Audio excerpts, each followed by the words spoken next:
this January 1st of the year CRA board meeting to order. We're going to start with our invocation and our Pledge of Allegiance. Mr. Board Member Carlson has someone to introduce for our. Thank you. I have Bill Mitchell. Bill is a native Floridian who moved to the Tampa area in 2008 to help establish the Air Force Reserve's Air Refueling Wing at McDill Air Force Base. While serving in the Air Force, he attended the University of Tampa and Stetson University College of Law. He currently works at the national law firm of Gordon Reese, where he handles a wide variety of litigation matters with a focus on insurance defense. He was previously appointed to several boards by the Hillsborough County Commission, and earlier this week was appointed by the Pinellas County Commission to serve as a board member of the Feather Sound Community Services District. And he's wearing a screen-used tie from the office. I figured I'd tell board member Maniscalco probably knows that. So if we all will rise, please, for the invocation and then the Pledge of Allegiance. Thank you.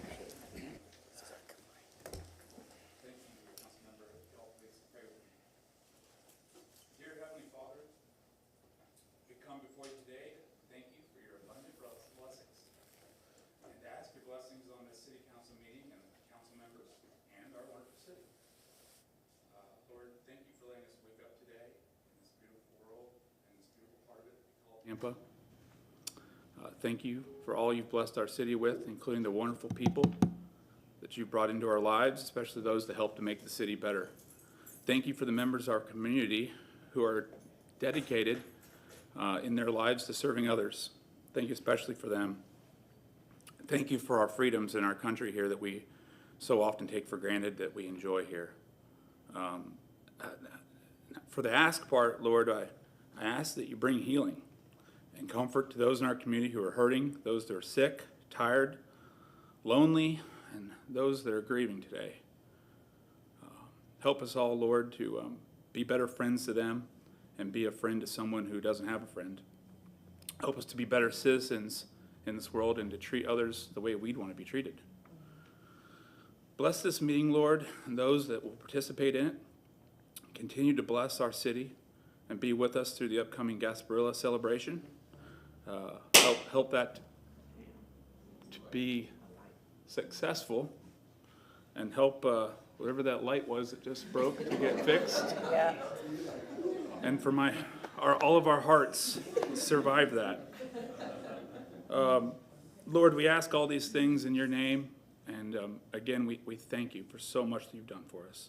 In your holy name, amen. Amen.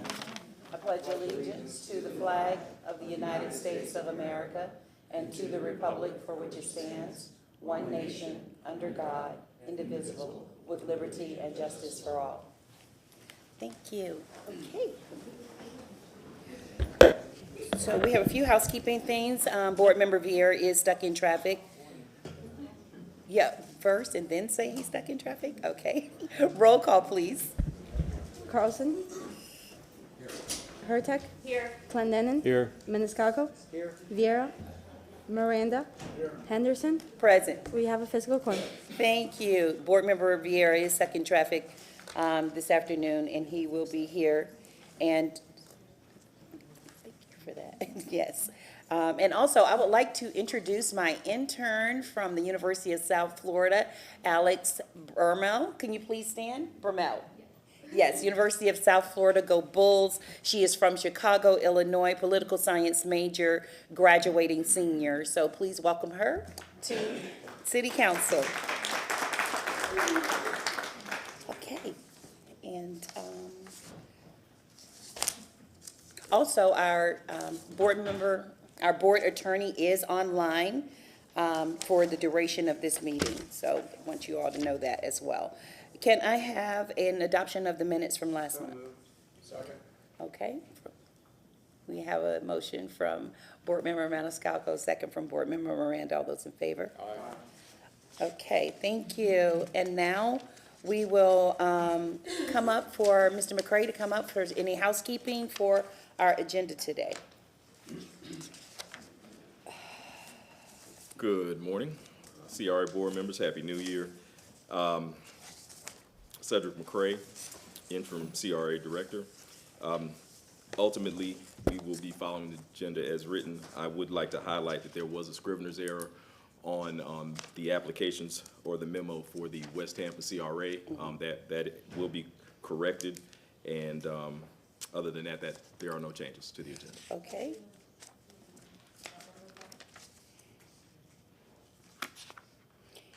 I thought we were moving number 5 to February 13th. My apologies. That is correct. So moved. Okay. We have a motion by Board Member Hurtak, second by Board Member Maniscalco. All those in favor for moving item file number CRA 248173.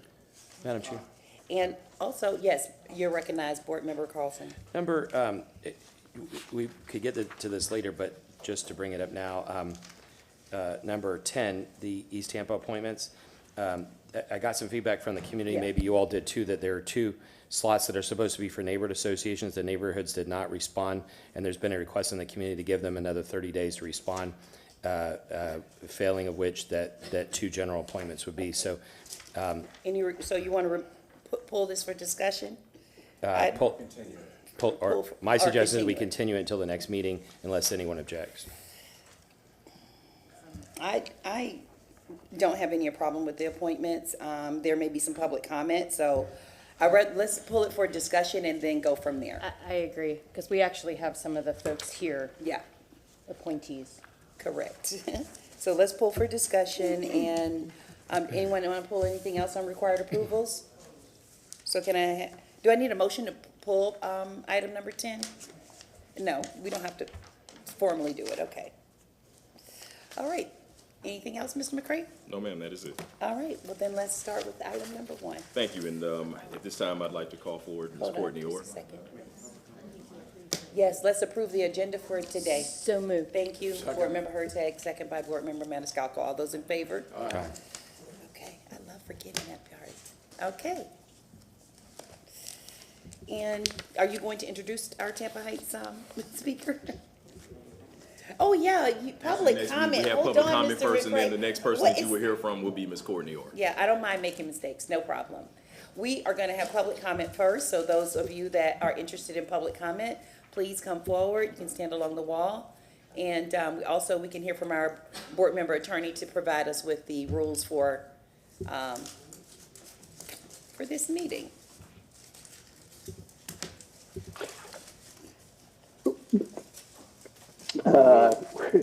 I'm sorry, I've been thrown a curve. Do you mean about how long people can speak, ma'am? 3 minutes. When you say the rules for this meeting, that's the part I'm confused by. Yeah, I'm sorry. I don't public know. comment, they have 3 minutes. It's okay, we can just get started, no problem. Okay. Go ahead and proceed. Ma'am, come on up.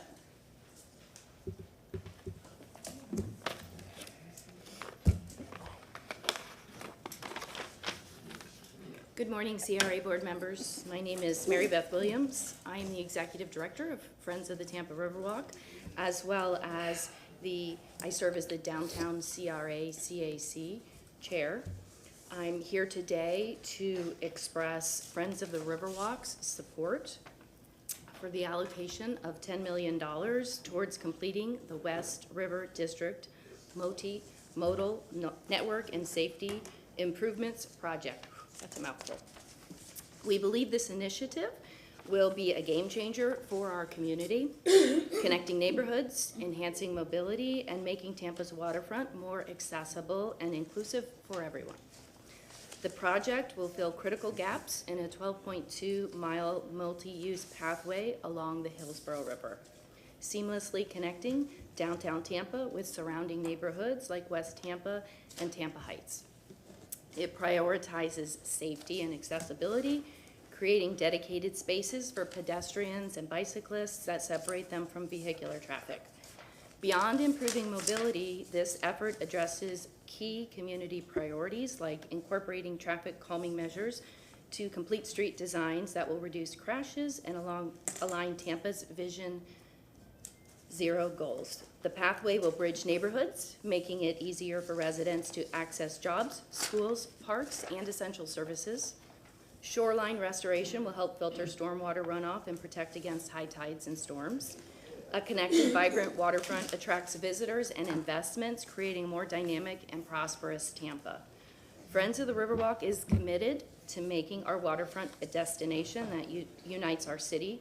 Completing this project aligns perfectly with the vision by creating a safer, more inclusive space that brings people together and provides opportunities for all. We urge you to approve this funding and help us to realize a connected, thriving Riverwalk that reflects Tampa's bright future. Thank you for your time and your leadership in making this transformative vision a reality. Thank you.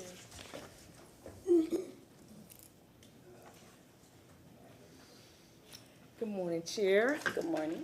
Board members, Happy New Year. I hope I can get through all of this. I am Fran Tate, CAC of East Tampa, board member. I sent a letter to all of you on yesterday. I hope you received it. I first shared my concerns in 2022 and 2023. In 2024, during the restructuring time, I gave time for implementation. Unfortunately, we are at 2025 with the same concerns of the East Tampa CAC Board.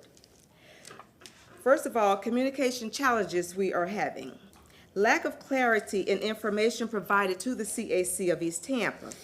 It is often incomplete and unclear. Board meeting documents are often late, as well as communication with the East Tampa CRA Director. CAC training concerning economic development is non-existent, and that is so much important for us to exist. Members of the CAC appear to be selected by the staff. Arbitrary application of process for selection of the East Tampa CRA CAC board members.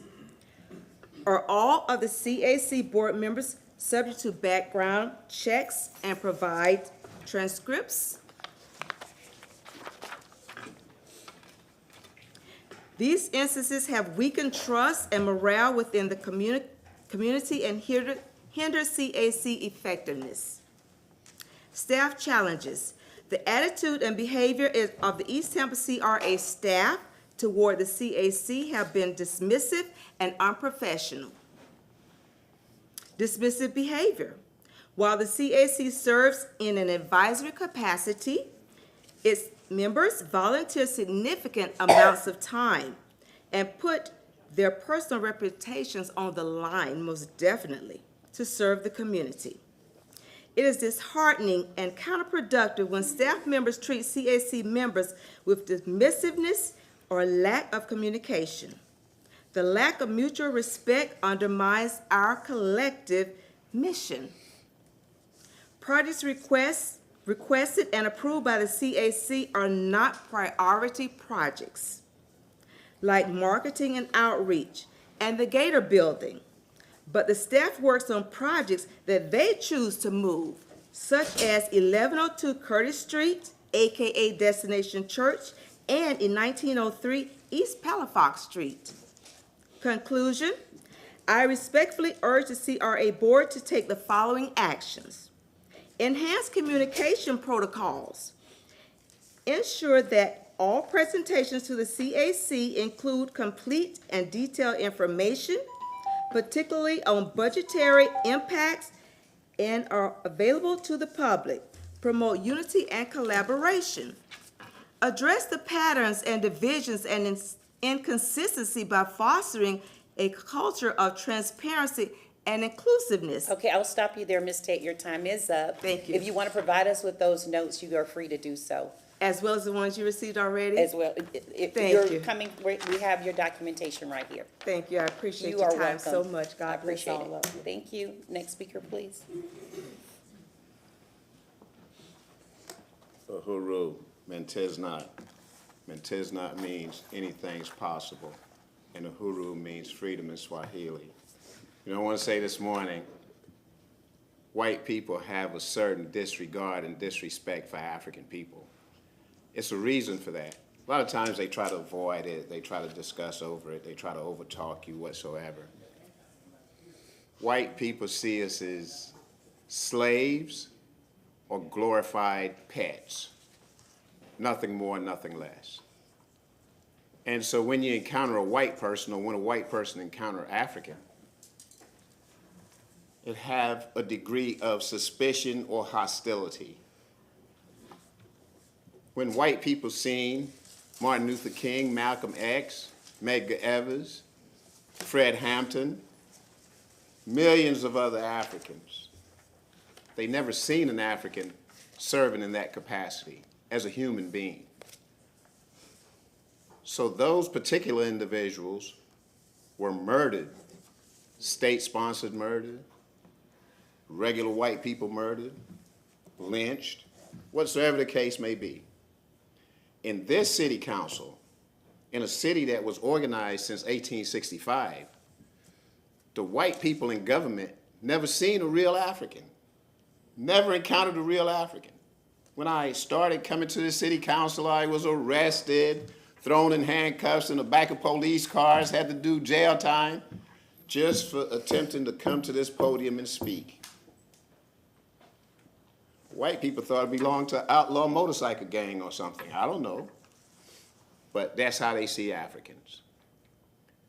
And when you talk of subject matters that interest all of humanity, white people feel you're outside of your lane because they say Africans aren't incorporated or shouldn't be incorporated in society in a certain way because they don't see us as human beings. Police officers see you, kill you for no reason, beat you for no reason, arrest you for no reason, put fake charges on you for no reason. Why? They're not used to seeing a real African. And what I'm here to say is, irrespective of what I've spoken of, when people hear Africans talk of reparations, they think it's a big deal. Y'all need to get a job. Reparations is 1% of the African problem or concern. But just as coming here and being arrested for trying to come to this same podium and speak is the same as going to the Hillsborough County Clerk of the Circuit Court and trying to do anything. I'm banned from filing any motions within the court system. That's strange and unusual. But what I'm here to say is, for 2025, I'm going to speak on one matter and one subject matter only, and that's child support. It's going to be very monotone. Okay, Mr. Matizna, your time is up. Thank you so much for your comments. Oh, that's the, I'm sorry. We don't see yellow before we see red on the time clock. Can they address that? I want to give everyone their rightful amount of time to speak.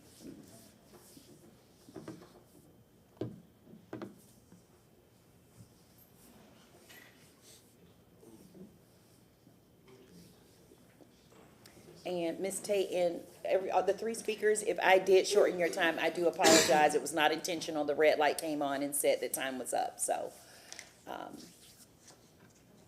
Okay, let's see if we got it right. Thank you. Good morning, esteemed board members. My name is Natalie Halsall. I was made aware that the determination of my appointment to the East Tampa CAC was on your agenda today. I am sincerely grateful to even be considered for this role. I know I wasn't required to come to this hearing, but I wanted to publicly express my interest in serving on the East Tampa CAC. I believe I can provide valuable insight and representation if given the opportunity, not only because of my professional experience, but also because of my personal background. As a Tampanian, I have many fond childhood memories that took place in East Tampa, like going to Young Middle School or going to the markets and beauty stores that could only be found in that area in the early 2000s. I genuinely want to help make this community a better place for the next generation of Tampanians because it was so formative to my generation. I understand this is a great responsibility and I'm prepared to give 110% if given the chance to do so. Thank you. Thank you for your comments. Next speaker, please. Good morning.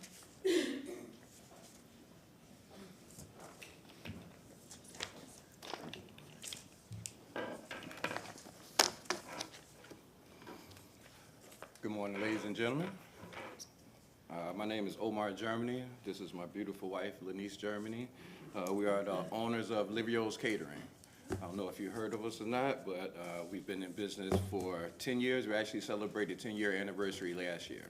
So normally when I come to these meetings, I hear a lot of concerns about the community that they're bringing to you guys. We kind of want to bring some good news. We were selected by the Tampa Housing Authority to bring a project to the West River area. So we're going to be in the Renaissance Building, and we are building a restaurant called Culture Kitchen. We have some renderings right here. We kind of want to go over them and just give you just a brief outlook of what's to come. So the purpose, or I'm not sure if that's upside down You or need to not. state your name for the record. Oh, I'm sorry, for the record, my name is Lanice Germany. I am the CEO and executive chef of Livio's. Turn it around? Okay, my apologies. So specifically, just in results to the West River project, we understand that this was on the agenda today. And for us, that West River project is super important when it comes to transportation and access.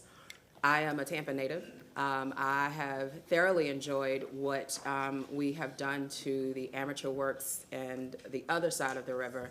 However, West Tampa cannot be abandoned. It needs to be equal.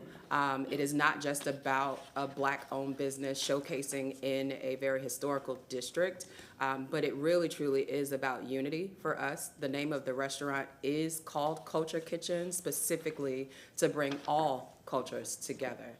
It is by us, told by Black people, made by Black people, yes, but for us, everyone has a seat at the table.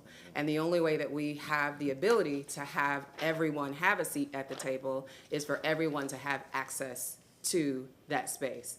So what you see here is a very nice high-end restaurant. We are not a little hole in the wall mom and pop, no disrespect to any restaurants who are that. But for us, it is something that we want to showcase that Black excellence that people hear about. And so for us, we want to show you better than we can tell you. So we need the access of what exactly you have done to that Amateur Works, Eulalie area, which we love to dine in, but we need that same attention and time and commitment and monies to the West Tampa area. You have 30 seconds. Oh, I have 30 seconds. Yes, All you right, do. good. The yellow light came Because on. I can talk. This also will just provide jobs, because we do know we are in an affordable housing building, but we also know that that area still has transportation issues, or those residents do. And so for us, this will create jobs for them, as well as the students who go right to Blake High School as well. So that's the importance of this project for us. Thank you so much. Thank you for your time. Thank you. Miss Valerie, good morning. Good morning, Valerie Bullock. Good morning. That was nice to hear that going on in West Tampa for the old Main Street projects. And I really would like to see something like that happening in East Tampa. It is disheartening to just drive through East Tampa and to look around the neighborhood, and you remember what it was and what it has become now, and especially the economic part. And I'm always talking about what is East Tampa economic engine, because it's very important for the people of East Tampa to have a job so that they'll be able to get housing. Everybody's not going to become a homeowner, but at least get housed, get an apartment or something. When I go, I love to go on 29th and Lake in the Dust Bowl. I like to hang out at Paul Liquor Store, because I want to talk to everyday people to see where they're at, what are their goals, and if I can suggest anything that'll help them meet their goals. But it's very disheartening, because when you go and try to get some help, help seems not available, or the funds run out so quickly, and the people that's most vulnerable and need the help the most, they don't get it. And that leads me to the Riverwalk expansion. When I was raised in College Hill Project, how we got to West Tampa with our Union 5 skates, we went to the police department and we crossed the bridge. We don't need no connection, no sidewalk there right now. That should not be a pressing issue. The $10 million could be better spent on funding and training for people to get jobs, or for housing, not just affordable housing, because that seems out of reach now. I'm saying apartments and houses where the people can get a key to them, where it's not just a dream. Too many times the city of Tampa, they cater to the developers, cater to the builders, cater to the tourists. I can guarantee you most of the people who want the Riverwalk expansion, they not even native to here. They just want it because wherever, most people, oh, I've been to New York, they got this, they got that. In due time, Tampa get that. But right now, we should be a good steward of the funds that we have. And let's put people first, just one time. Thank you. Good morning. Next speaker. Morning. Happy Dr. King weekend. I want to share with you something that Dr. King wrote to the Black middle class, but I think it's applicable to any group of people. He said, there's a class of people in the community who have a vested interest in keeping things as they are. They are the ones who are absorbed, who have absorbed the dominant values and characters of the larger societies, and they have been conditioned to see life through the lens of the middle class respectability. This group are comfortable in their relative privilege status and sometimes unconsciously become protectors of the status quo. We come down here time after time. I know I've been coming 20 years, echoing the same issues. How do we improve the quality of life of Black people in Tampa? And so by certain appointments, certain Black folks get a chance, if they are speaking the issues of the political leadership, to see certain projects move forward. But in East Tampa, where it was very clear from the very beginning, when the CRA was established, the first in the state of Florida, we was clear on how we wanted to choose our leadership, those that will represent our interests. And lo and behold, the thoughts of the former council person say, let's change that. We don't want that. And so what we have now in our communities is appointments of people that really don't have no vested interest. Yeah, they live there once upon a time. Yeah, they might have came to a meeting once upon a time ago. But when you ask people in the community as to how will these people ensure that the end of slum, blight, economic development, something for our youth is projected, they don't hear it through their voices. All of you have said, based on our campaigning for different housing models, I remember in 2016, if you was once up there, that we said that we wanted a different housing model. Even the mayor said it when she had her transition team going, that we would look at container homes. Yay, it was approved. Yay, where it's at? Nowhere. Now in East Tampa, we have houses that's well over $500,000, and we are spectators in our own community. And I can assure you that it won't be a smooth sailing for any board in East Tampa that do not carry out the mission of eliminating slum, blight, and poverty with Black residents remaining intact. Thank you. Can you state your name for the record? Connie please? Burton. Thank you. Okay, next speaker, please. Good morning, Stephanie Pointer. You know, I always say that the city of Tampa moves like the little engine that could, unless somebody wants something real damn bad. Now, I don't play Ms. CRA very Pointer, often. I'm please sorry, watch I your apologize. mouth. Thank But you. it's true, it's very true. And because it happened with Hannah Street, God opened up the sky and we got it up lickety-split. And here we are with another vanity project, the Riverwalk. But my question is, somebody gave this to me this morning because I thought it was really neat. So if the mayor accepted the funds for the Riverwalk in 2020, why are we talking about it now? Why are we talking about it now? Because if we'd have done it back then, guess what? We would have had the money to pay for it. But we don't have the money to pay for it anymore because the money doesn't pay for as much. So why not build what you can? And I always thought this was interesting, that the other Riverwalk was built in little pieces, one little piece at a time. I bet you money, because I just got this flyer, I bet you money that we didn't go into a boatload of debt to do it. Okay, I want to remind you, now, this is our comprehensive plan. This is for the CHHA. I would also ask all this stuff was built before this comprehensive plan talked about the coastal high hazard, because it's my understanding, I think it's 2005, 2006. So we weren't in violation of that when they built the other side. This is the rules for our city. It says we're not supposed to be spending money on anything but hardening infrastructure along the coastal high hazard when it's public funds.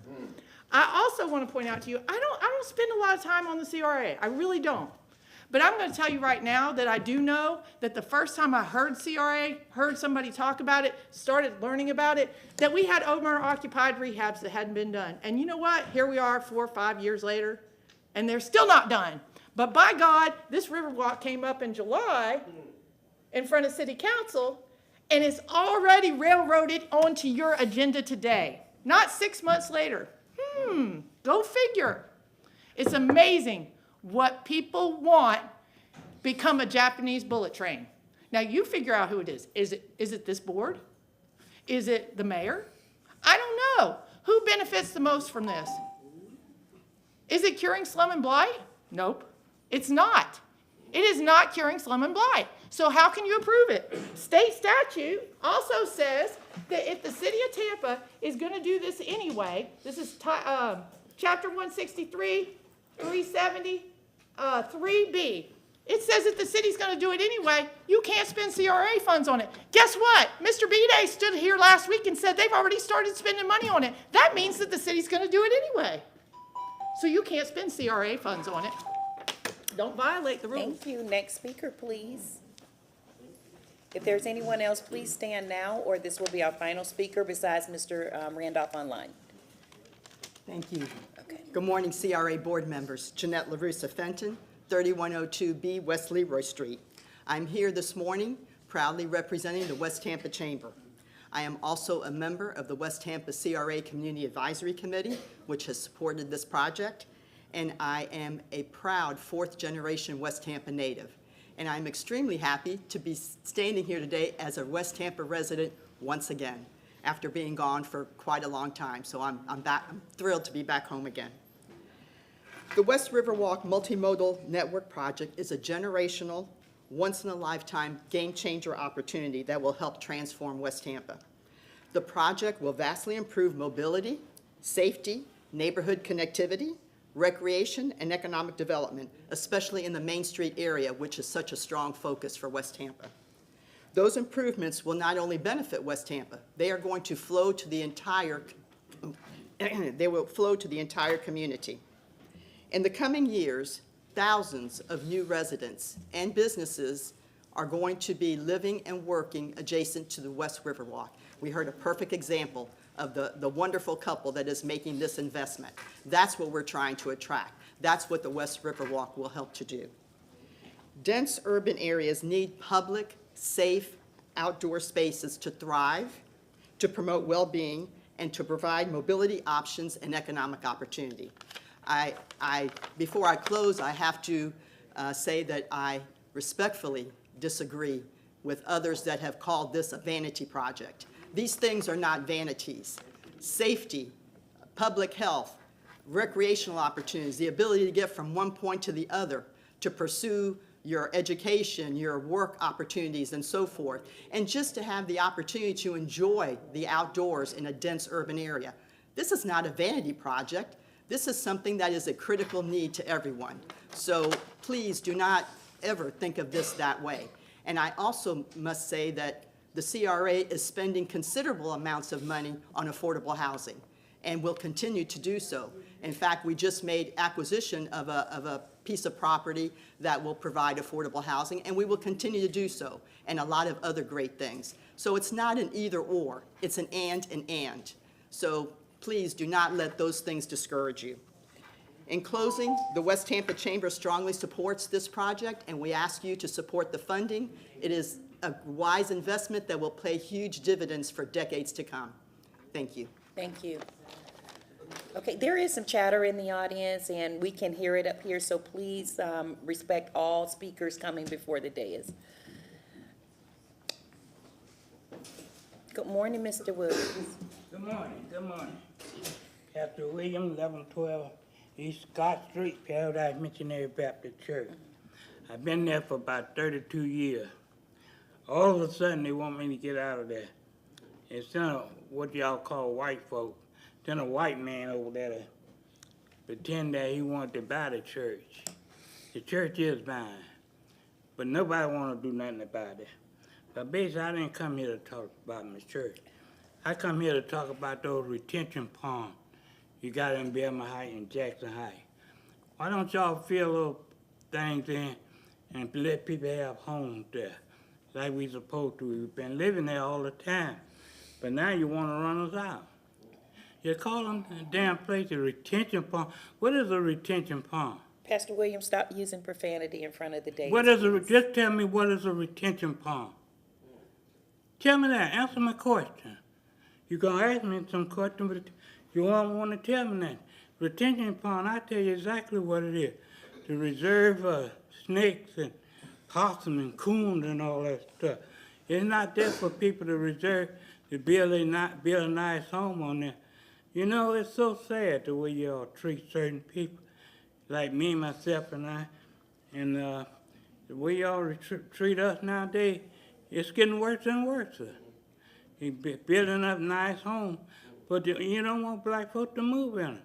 Only white folks gonna move in them, because they're the only one that got the money to move in. You know we don't have no money to pay that no $2,000 a month rent. Don't even pay $1,000 a month. We don't make that kind of money. And you all know it. And the thing about it, you want to keep us down so you can walk on us everywhere we go. It's some things you all got to realize yourself. You're supposed to be human too. And not just look at us and treat us bad. Look at yourself and treat yourself bad. And the young lady come to me this evening and told me, Pastor Williams, certain words I don't want you to use. But they got to understand. They got the dictionary, got the encyclopedia, and it tells us all about us. And we're not those kind of people. We're good people that respect you and respect God Almighty. And that's what we want to get from you all. You all don't care nothing about us, but we care about ourselves, our children's children. But you got to understand, like I told you and told you over and over, we're still a human being. And that's all you are, nothing but a human being. Thank you, Pastor Williams. And our final speaker will be Mr. Randolph online. Is he present? Huh? No, Mr. Williams, nothing. Mr. Williams, thank you for your comments. Darlene, see if Mr. Williams needs anything else from our office.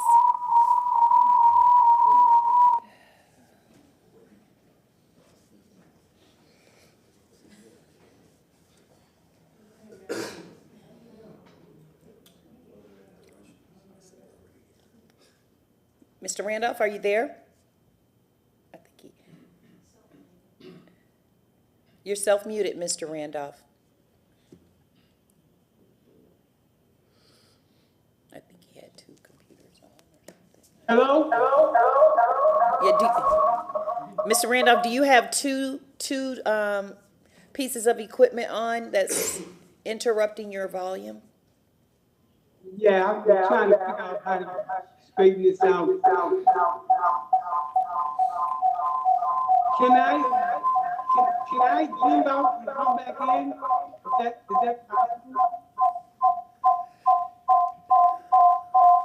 Mr. Williams, what you can do is just cut off something so that you can speak. Whatever equipment you're using to speak, just go ahead on and do that. Okay, give me a second. Yes, I can tell he's connected on two devices. You need to choose one of the devices so that we can hear you. Okay, this is not gonna work. I'll write in my concerns. I just want to say we do support the West Tampa Riverwalk extension. Mr. Randolph, we are not able to hear you with two devices on. If you want to send your documentation to Tampa City Council, I know you know how to do that, Tampa CRA Board, you can share your information with us. And we did hear that you verbally support the West Tampa Riverwalk. Thank you. Okay, have a great day. And that concludes our public comment. We will move on to item number 1. Yes, you are recognized. Thank you, ma'am. Just to remind our CRA board, I think we sent a memo on it, but I have to step out for 45 minutes at about 10:35 for something for Harp, so Yes. just my apologies. Yeah.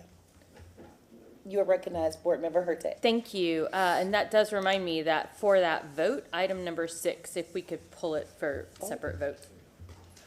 We have a motion to pull item 6. Well, then, if we're going to make a motion, I'll also make a motion for item 10. Okay, 6 and 10, seconded by Board Member Vieira. All those in favor? Okay. Yeah, I'm surprised nobody pulled it. I was like, okay. Okay. All right. Tampa Heights. Good morning, Good Courtney morning. Morris, CRA Development Manager. I have the honor of introducing Mr. Michael Musetta.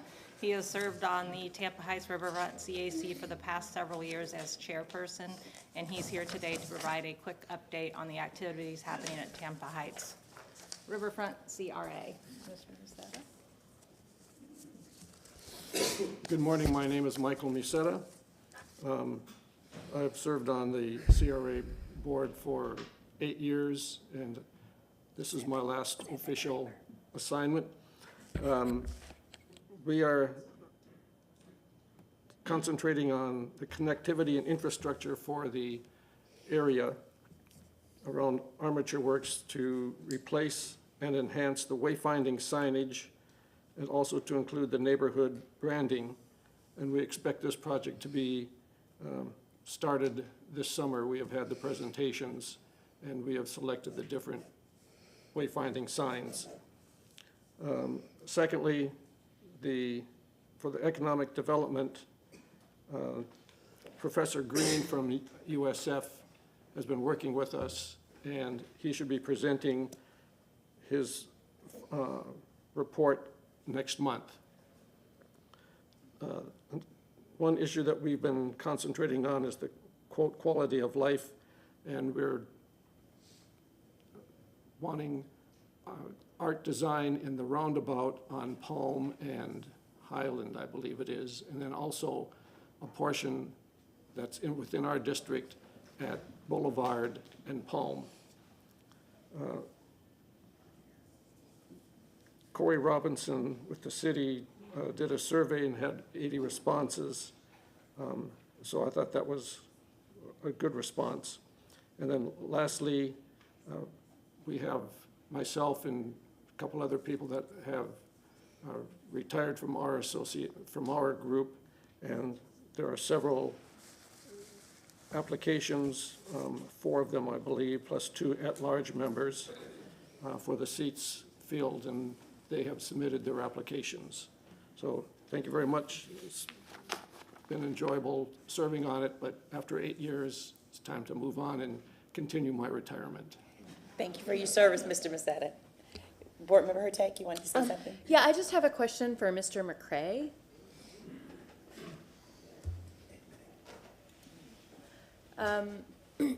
So he mentioned wayfinding signs and roundabout art. Now, I just remember that when it was the downtown, they came to us, we had a huge conversation about it. So I'm just wondering, are the Tampa Heights a continuation of what we've chosen for downtown? Is it separate? Why is it not coming back to us? Is it coming back to us? So it just seems like it doesn't, I don't care which is the rule, but if we're gonna do one thing for one CRA, it should be the same for another CRA. Yes, it is a continuation, and then we will have a second phase where we're looking at multiple other CRA districts for the wayfinding. Okay, And great. So it is we're working on that the now. stuff we already dealt with. Okay. Yes. Thank you. I greatly appreciate it. And thank you to Mr. Musetta for coming and sharing what's going on in Tampa Heights. Board Member Vieira, and followed by the director's report. Thank you, Madam. Appreciate that. No, I wanted to salute Mr. Musetta. Anybody who's been an attorney and worked in litigation or anything knows that he ran a court reporting service, and we used you all for 10, 15 years, however long. And I remember I'd see him in the office and we talk politics, so it's kind of funny. So I just thank you, Michael, for your 8 years of service on the board, and it's good to see you again, sir. I always see you maybe in equally formally circumstances, I guess, if you will, but you're always a nice guy, and thank you for your service. Thank you, sir. Okay. Mr. McCray. Good morning. Again, Cedric McCray, CRA Interim Director. I believe you all received the program or projects update in the packet. One thing I would like to highlight is the East Tampa Community Redevelopment Plan update. There will be a community engagement meeting taking place on January 22nd at 6:30, and the location is C. Blythe Andrews Library. So want to make sure that we announce that, and the CAC did receive the information at the meeting last Tuesday on January 7th, and surveys are out, so we encourage the public to complete the survey so that we can get enough feedback from the community as we build out the community redevelopment plan. I want to ask, is anyone else? I want to circle back to the East Tampa CRA in terms of just a public comment that was made today, just so that we can have it on record regarding the area where the Gator building is, because that is one of our projects, but it is my understanding that we're also still trying to purchase property to round out that particular project. Can you address that publicly right now? Yes, we are looking to assemble other properties in that immediate area. I paused to say that publicly just because people are watching and listening, and then that's when the price may go up. But yes, we are working with our real estate department, and ironically, we just held a meeting the day before yesterday to talk about future development on that site and some things that we'll be bringing to the East Tampa CAC in the next couple of months. Thank you. Yes, the 22nd Street corridor is very important to us. It is a priority. It is. And business continues, so I just wanted to highlight that. I appreciate that. Yes, ma'am. Thank you. Okay. That is the end of your director's report? Yes. Item number 3 is discussing the CRA director position. Board members should have received all the applications and the additional application that came in last night of our qualified applicant.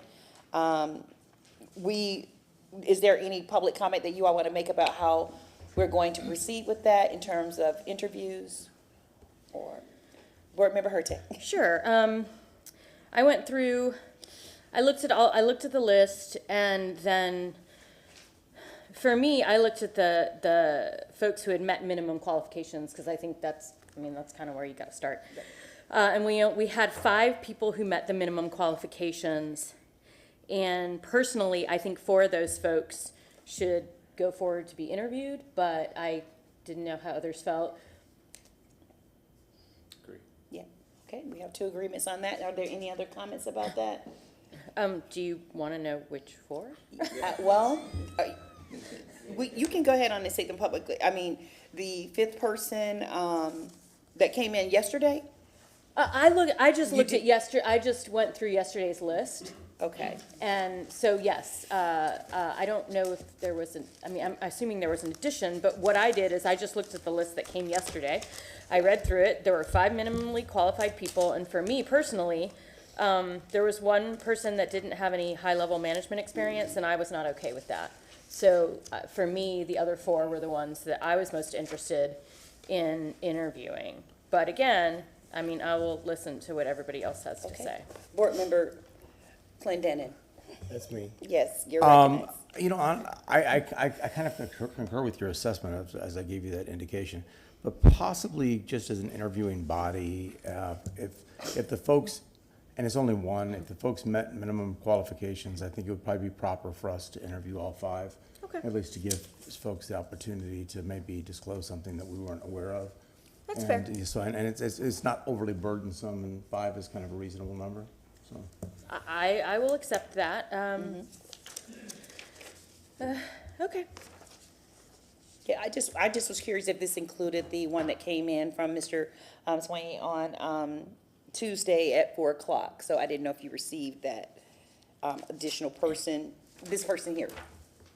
Yes. Okay. Yes. Good. 6, it was 5. But yeah, that's the 5th. That was Okay. no high-level management experience. But yeah, I'm happy to go ahead and recommend that we do the 5 now. Do we want to use it? Well, I'll leave that to you. 5, and then I'll second it. well, let's get some more discussion here. Board Member Maniscalco, you're recognized. Thank you very much. So last time what we did was, at the convention center, there was like a casual meet and greet with the community and the prospective candidates, which was very nice. And then what we went ahead and did was, we had a special meeting where essentially they gave a presentation before the CRA board, and then we voted there. And that was all done at the convention center. This is during the COVID era, so I don't know if it needs to be out there or we can do it here, but just to recap what happened in the past. Okay. Any other comments from the left? I mean, I agree. If I, just briefly, I agree with Councilman Maniscalco that I think community input is obviously very good, and having it as public as possible with the engagement, I agree with that. Board Member Hurtak. I agree with that in theory. Unfortunately, not all these folks are local. So I think, and for me, 5 is a lot to choose from. I would prefer to do a first round of interviews and then bring people who pass that virtual interview then in person to go through, which is a pretty large juggernaut to go through the community portion of it. And we should be sure in what we want. I don't want to waste anyone's time. And I hate to couch it as that, but I want to use our time wisely. So I believe that we should do a first round of interviews with 5, and then if we do narrow it down, that will make it easier for everyone. Right. Board Member Carlson. Yeah, I remember the sessions at the convention center, but then the last time, if I recall the correct position, they scheduled a time for each candidate here, and we went through and individually met with them. And so maybe we could narrow it down to 2 or 3 that would come before us, but for 5, I think it should be virtual or in person. And if it's in person, I think the public could come in, but the idea is so that they could get to know each of us and that we could ask questions, and then when we bring the finalists, we can ask questions together and hear each other's answers. Okay. All right, so it looks like that is all the comment. I like the narrowing down process, and then bringing the final candidates to the public at a regular scheduled board meeting instead of going somewhere else. I think it'd just be more convenient for us to do it here at our regular meeting, because they don't take, our meetings don't, last a long time for CRA. So that we can do that in between now and next month, get us a date that we can agree on.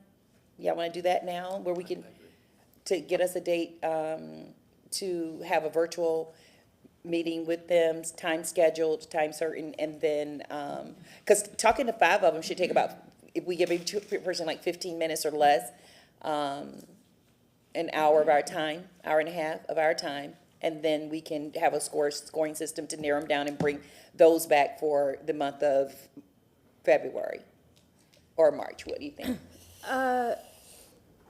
Honestly, I think it'll probably end up taking till March, but that's, unfortunately, we only meet once a month. Yeah.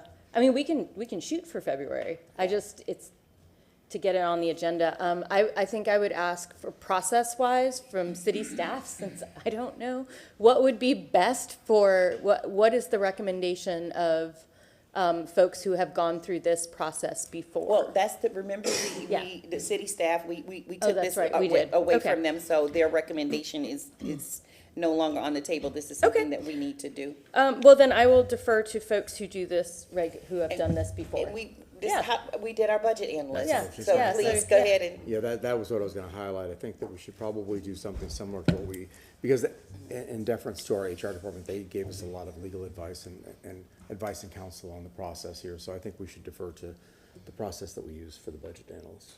Okay. All right. Just let me say one thing. Yes. In Board fact, Member Miranda. Thank you, Madam Chair. In fact, this is the same process we used last time.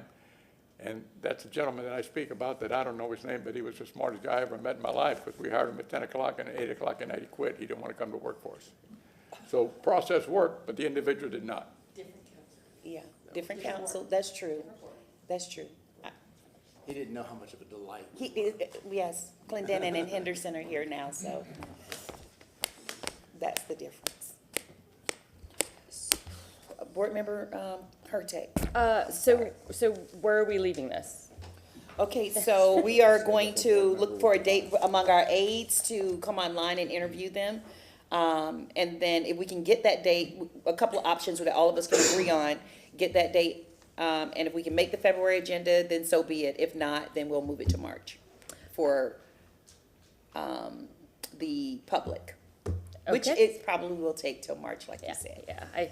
I just want to make sure that we have plenty of time. Yeah, but we can provide the information to the public in February, Sure. if possible. Yeah. And give the public their opportunity to do their due diligence. Sure. And look at resumes and things that we post, that's available for them. So in the interest of public disclosure, I think we should list at this meeting the 5 names that we're gonna narrow down for interviews. Yeah. Yeah. Go ahead. You get to be the bad guy. Or the good guy. Board Member Hurtak. I will name the 5 candidates that had the minimum qualifications. And I'm gonna completely butcher his name, and I completely apologize. Ekaterini Gerakios Siren, Jennifer Matthews, Cedric McCrae, Christopher Moore, and Lisa Nicholas. Okay, thank you. Okay, we appreciate that, and we are moving on from that item agenda and going. We need a motion to make that formal by Board Member Hurtak, second by Board Member Clendenin. All those in favor? Aye. Any opposed? Okay, thank you. All right, moving on to agenda item number 4, housing.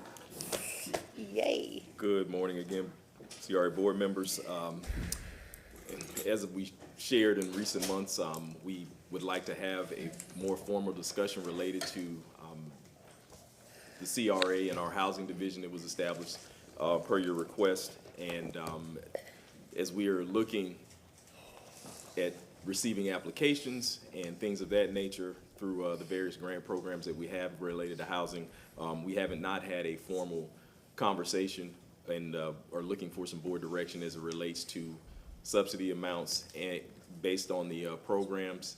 And I think we've had some good discussions during our briefings over the recent weeks. But I'm going to call Ms. B. Parks up now to present, and then we will be standing by with any questions at the conclusion of the presentation. Absolutely. Thank Good morning, Ms. Parks. Morning, Board Chair, Board. Can I get the presentation loaded, please? Yep. Okay, so I had the privilege of coming before you today to discuss CRA housing. That's exciting. So can we move on to, actually, here. All right, so, You stated your name. B. Parks, Okay, CRA and Community title. Development Coordinator. That's right, thank you. So, you, today Hurtak. the overview is to review the goals and CRA goals and objectives, the housing budget snapshots per CRA area, the unit subsidy discussion, the infill program, that's gonna be a great program for us, and then the timeline and next steps. So, the objective today is to review the 30% of the funds that, of course, got approved to be allocated for CRA, across all of the districts. So these funds do range from 224,000 to about 22 million. The objective of today's discussion is to present this to the board, so we never, like Director McCrae stated, never officially went over them. So is to present that to you guys today, discuss the programmatic assignment of the funds, and also to get board approval to move forward. So as you know, you sat through that board retreat in 2023 where you discuss your goals. So one of them was to close the homeownership gap for 80%. That's very important. And you know, as you know, in the housing needs assessment, that is a great need, 80% and below for housing. And collaborating with housing partners, offering financial incentives, and developing targeted programs. So this is actually done through the DPA program, down payment assistance for the public.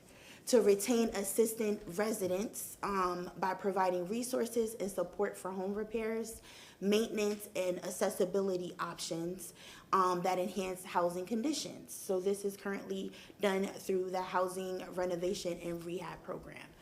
And then, of course, to provide different type of housing to reduce the work and housing cost burdens. So, as I stated, are 5 initiatives that we are going to be leading, me and my staff, will be, of course, the rehab program, so the housing rehabilitation and renovation program. This is to preserve units through any type of repair, so that's AC, any plumbing, electrical issues that household may have, ADA compliance, anything that, any structural damage that is done through what we call HRRP. Down payment assistance. Now, this is actually one of our most successful programs right now. So this is providing funds for first-time homebuyers to purchase within the CRA areas.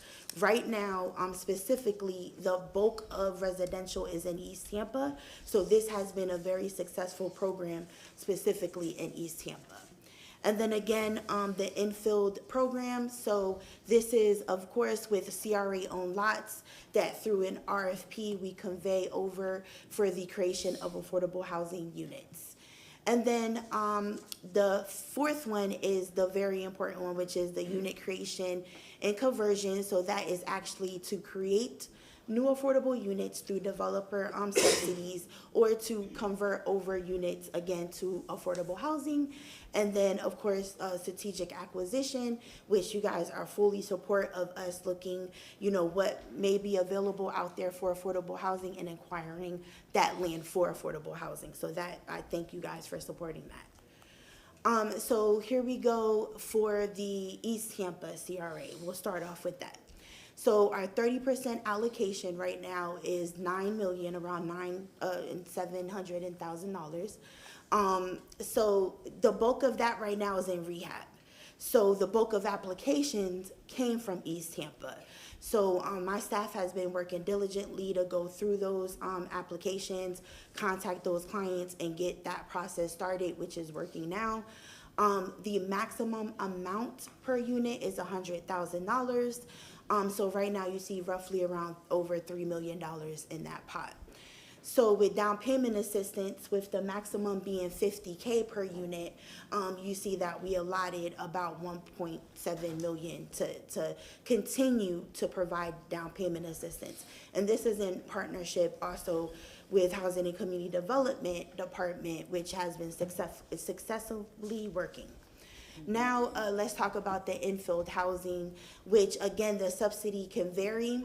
This is more made for to provide any lot readiness, so that 500,000 covers that lot readiness for once we convey it over to that developer through, of course, the RFP.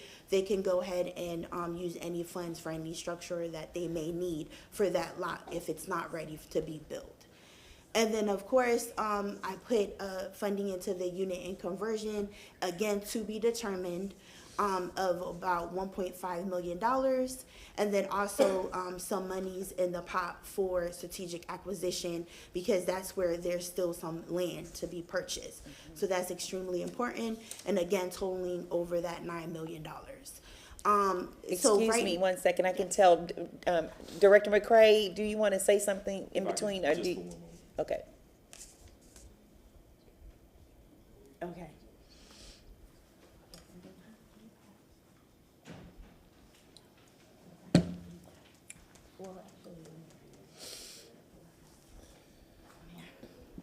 I'm sorry, let me just bring up this side because I'm having trouble seeing that up there.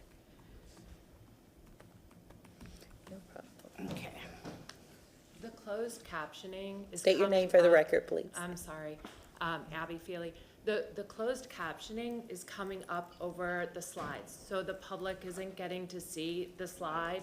So if we, once you're done, if we could just pause for like 10 seconds, because on our side it doesn't, it just keeps running as she's talking. So if we Okay, I just asked them if they could possibly move it up, They and they did. said no. So Okay. that changed Okay. as I walked in here, but that's fabulous. They got it done. So I just want to be sure everybody can see all the numbers and what's going with each of the programs. And we appreciate it's that. important. So thank you. Okay. Okay, so, that is East Tampa. I will ask the board, do you want to discuss after each snapshot or just at the end? What is the pleasure of the board? We could do it at the end Okay, thank for you. efficiency. So let's move on to the West Tampa side. The 30% allocation total is roughly over $6 million, as you can see here. Here is the other program initiatives allotted for that area. So again, for the rehab program, we earmarked about over $1.2 million, along with down payment assistance at again 1.2, and then again infill housing. As I mentioned, I earmarked some money in that budget to assist with lot readiness, and that's coming in at $400,000.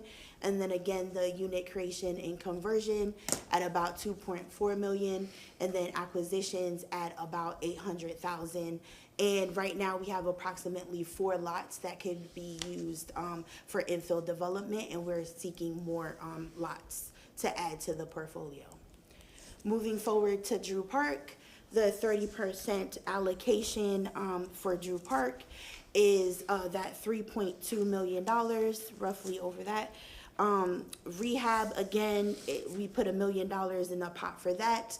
Down payment assistance at about roughly $500,000. Infilled housing, again, $100,000 there. And acquisitions at $1.6 million.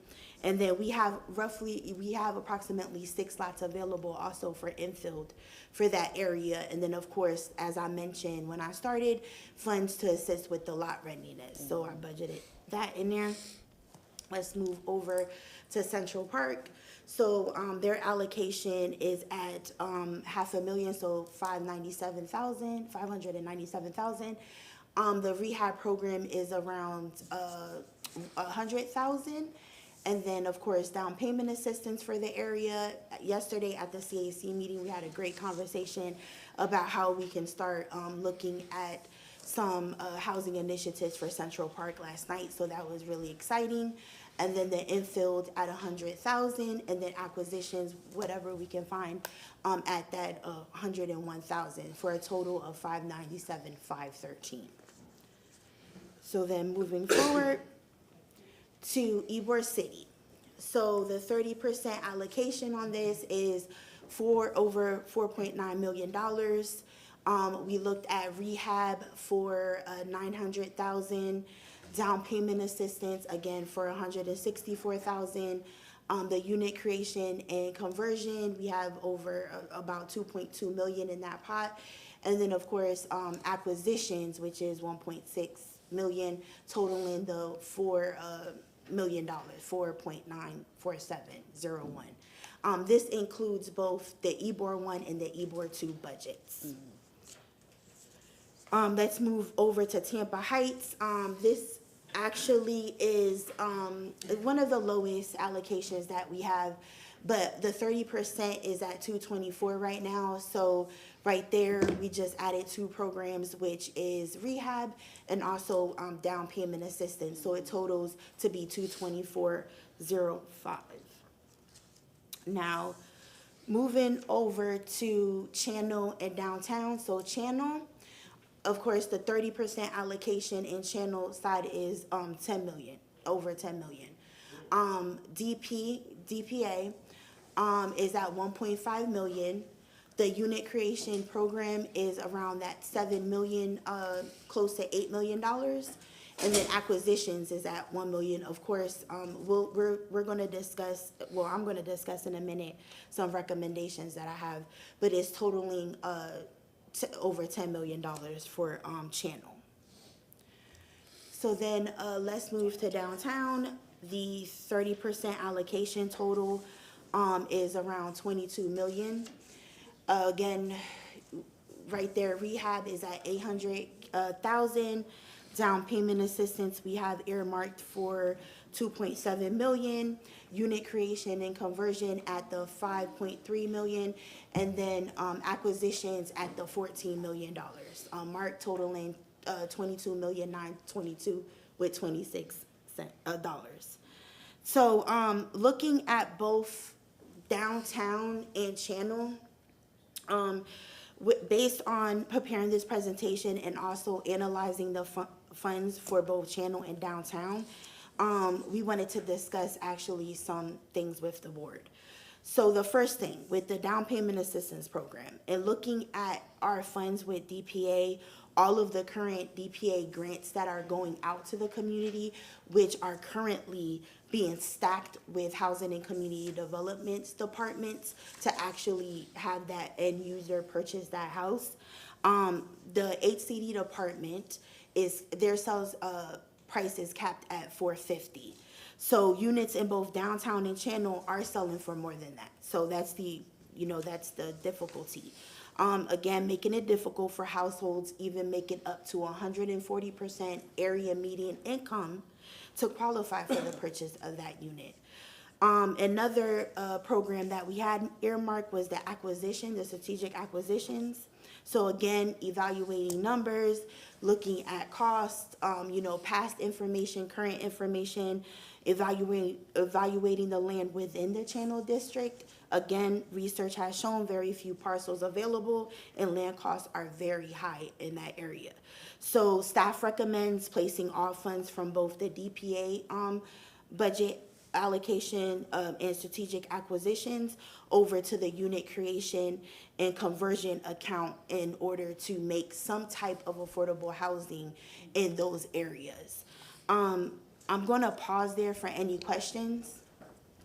Okay, for that particular, this particular topic Yes, that for you the just talked budget about. Okay, breakdown. Board Member Hurtak. Thank you. Followed by Board Member Clendenin. I'm sorry, No, Board it's Member okay. Hurtak. It's okay, it's okay. No, No, it's Clendenin good. was first, but you're deferring to, No, it's fine. I appreciate it. My apologies. It was earlier. Well, I want to say thank you for this breakdown, and I also want I want folks to know that we can move this money around. So my interest in this, I don't have a problem with moving some of it, but the issue is if we're going to create affordable housing, then we also want people to have down payment assistance in order to purchase it.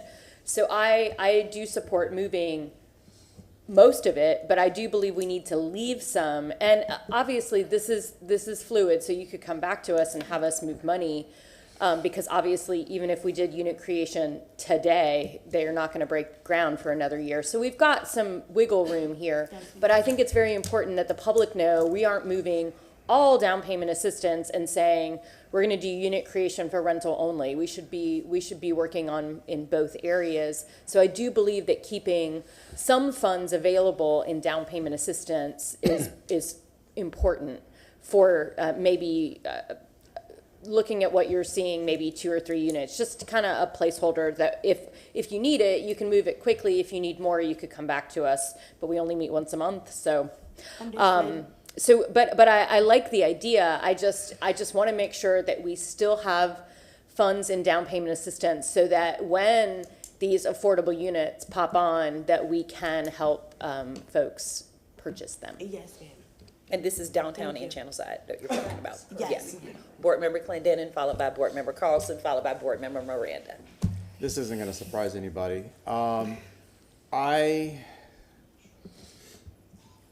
We cannot treat all these CRAs as equals because they're not.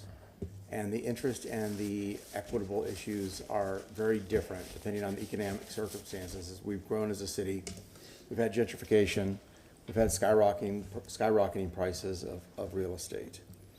Going back where this harks back to that June 2023, and it was one of the first meetings that I attended as a new council person, and I will just define that meeting as an S show. I don't believe it was very productive. I think it was horrible, and I think we walked out of there without a cohesive understanding of where we were going. It was not well designed, and it was not well received by myself as one of the first meetings we did. So I hate to stack policy decisions based on a weak foundation. Because again, as a member of the CRA board, I don't believe that that was a very productive and thorough vetting of the direction. We're talking a lot of money and some consequential decisions that make an impact on so many people's lives. I think as we move forward, we need to divide this out. And clearly downtown and Channelside are very unique CRAs because of where they are, the cost of housing, the cost of everything. I've said this before. Tampa Heights, maybe a little bit, of course, it's such an inconsequential amount of money, but, and then I think in the future, coming up really rapidly, EBOR is going to transition to the same discussion that we have about downtown and Channelside. But let's talk about one of the principles of good government is the greatest amount of good for the greatest amount of people. And I'm probably going to jump ahead in your presentation, but one of the proposals is to spend up $350,000 per unit in downtown and Channelside. That's just crazy because you're literally going to help literally a handful of people versus we could have other programs either in public parks or transportation or other things where people can, maybe they don't even live in that district, but they can take advantage of those amenities because, so we're boxed in with spending money in the CRA. But let's say there's people that live in areas just north of downtown or Channelside that are not in that CRA, but if we could subsidize transportation so that they can come down and take advantage of those amenities that are in those areas, and we create amenities in those areas, better public parks, better transportation. If we could subsidize more like we've done with Route 1, or expansion of the streetcars so people can come down and take advantage of these opportunities. I think that for the greatest amount of good for the greatest amount of people, specifically in those issues, is very important.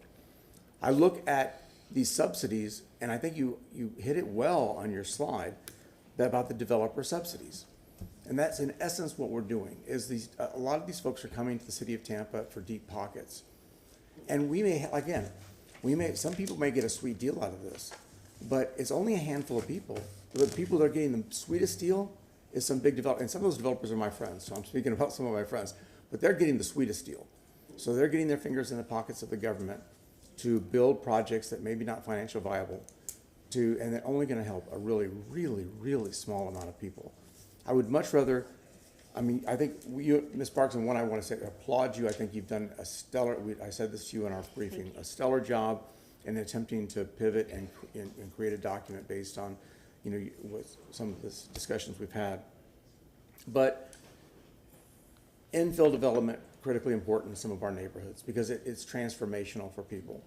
Because when you have, especially in some of these blighted areas, you have vacant lots, you have dilapidated housing, it creates issues. So when we can do something to create infill housing, I think it's really, really good for these neighborhoods. Down payment assistance, transformational for people. And with not that much money, again, we can transform people's lives, and we can transform a lot of people's lives. And I think one of the most important things we can do is rehabilitation of houses. We need to double, triple, quadruple down on that because it gives people an opportunity to remain in their homes, especially senior citizens or single parents. It gives them an opportunity to, once again, have pride in home ownership. It gives people an opportunity to get out of a hole that they may have gotten themselves into, or maybe they were uninsured and they had homeowner damage or something. Wind damage and stuff. There's a lot of things that rehabilitation is such a critically important thing. So as we look at the CRAs, I think it's really important. Again, it's very difficult to talk about Drew Park as an equal component to downtown, or talk about East Tampa as an equal component to Channelside. They are all very unique, and so I believe this council should really take a hard look at this 30% allocation and pivot from that in some very specific areas of our CRAs, and my time is up, so I will shut up. Board Member Carlson. Yeah, I agree with that philosophically, except that I think we should keep the 30% in downtown and reduce the amount. We've talked about this around, but if we have 70 million or whatever in downtown, and up until my colleagues changed the budget a couple years ago, the city for 20 years was spending $4 million a year on road repair. The people in the community are really upset about road repair. If we moved half of this money, $35 million a year into the city, first of all, we could move just outside the downtown CRA and build a lot cheaper than we can build inside the CRA for affordable housing. But we can also fix roads or do stormwater mitigation or whatever. It's too, that $70 million is too much to trap inside a CRA. People are really angry and they say, why can't we use the money that's increasing every year? And the money is not that much in the general fund that especially that's discretionary, except for in the CRA. And so if we reduced it from, let's say, 70 million down to 35, then the 30% would be okay. But the problem is there's too much money trapped in the downtown CRA. The other thing is, until like 2019, the CRA was a slush fund for developers. And the thing, it's anti-competitive. Some developers got subsidies and some didn't. It depended on who you were friends with and who your lobbyists were. It was a terrible situation. And I appreciate the staff in the last few years for trying to change that. And Ms. Parks, the excellent presentation so far, and I appreciate all your expertise. It just shows you put the right person in the right position and they can do a really good job. And thank you for your leadership in carrying this forward. I think we should work on the demand side instead of the supply side. And we're going to talk about this in a minute. But what happened before is that the former executives in the city would get a request from somebody and say, I need $10 million or I need $15 million. Okay, well, as long as you build something shiny and new, because our goal was the edifice complex, we didn't care what the cost was. But you put something in like the down payment assistance, that's creating demand. So I'd rather put in the demand side than the supply side. The other thing is, if you go back to slide 3 real fast, could you flip back? Okay. The quick thing I want to say is that, You said slide 3? yeah, go back. It says in fiscal year 23, we reaffirmed this in 2023, but we proved it in like 2020, the first line. Okay. And the problem was that the staff at the time and the administration didn't want us to spend it, so we didn't. It just sat there. So my next question is, what's the accumulation? I understand that there's several $1 million kept in some of these accounts. So you talked about what the budget is for 1 year, but what's the accumulated number? Like Ybor, for example, I understand there's a lot of money that's accumulated. Is the problem we've had, unlike on the city side, we're looking for projects on the CRA side. And so how many millions of dollars are stacked up in each of these? Do you have a slide on that? I don't, but I can, well, which one, hold on.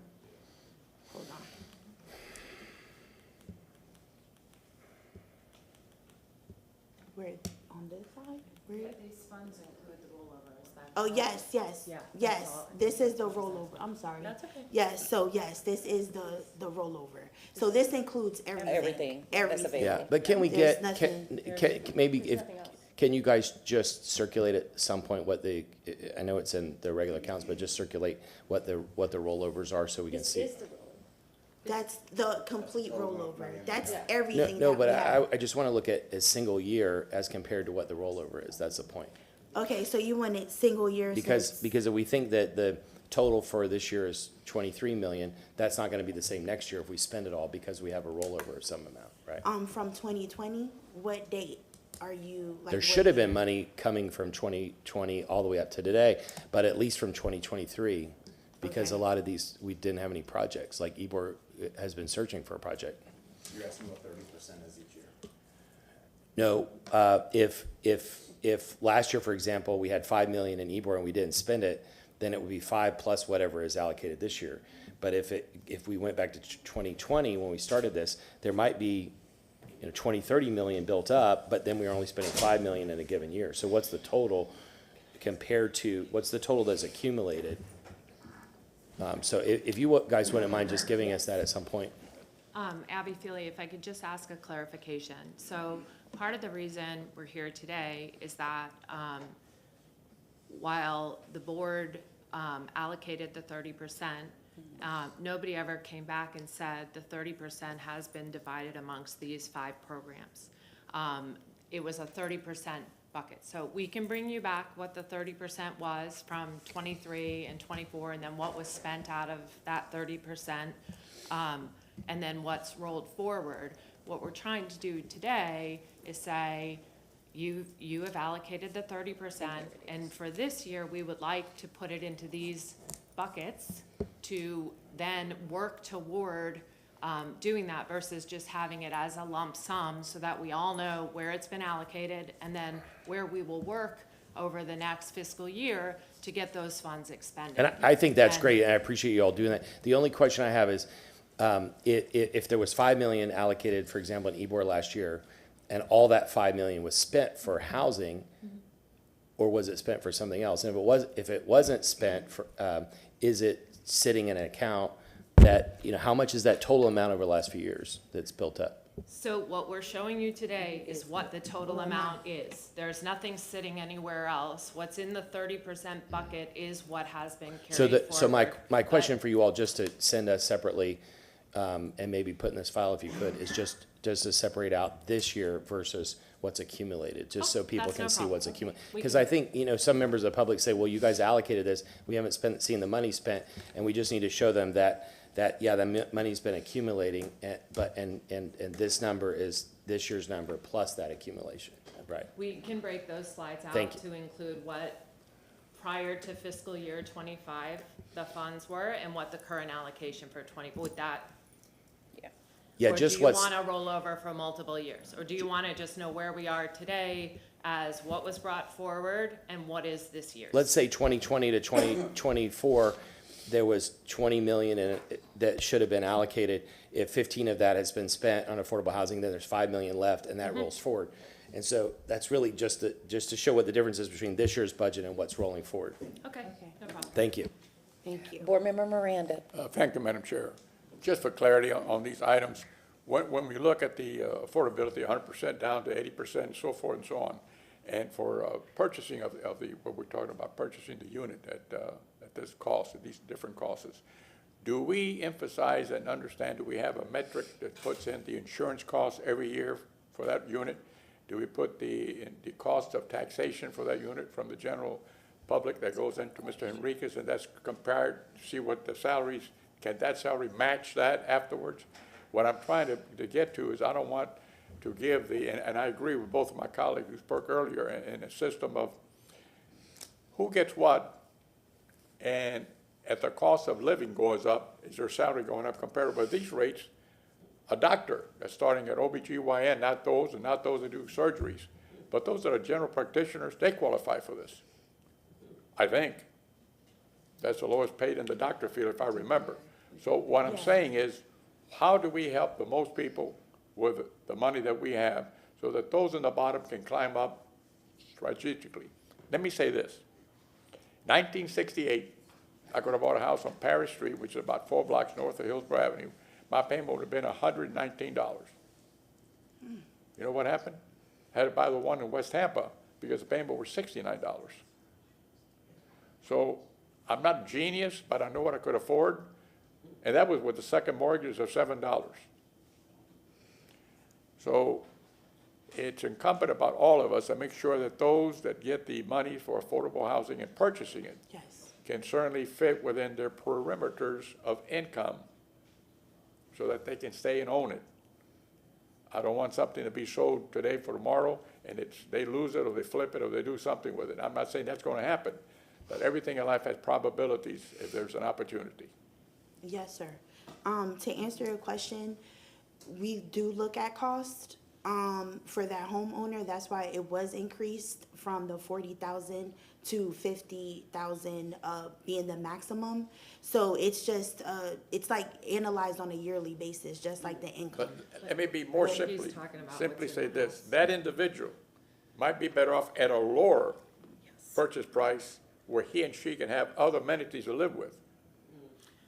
Then the one just gave one step up and they're going to be up to here choking. Okay. So what I'm saying is we got to understand that everyone has a different income, everyone has a different ability depending on the job and what you think you're going to make 5 years, 6 years from now. And these are the things that what government should be looking at so you can say this person is going to stay there and be able to do whatever he or she wants.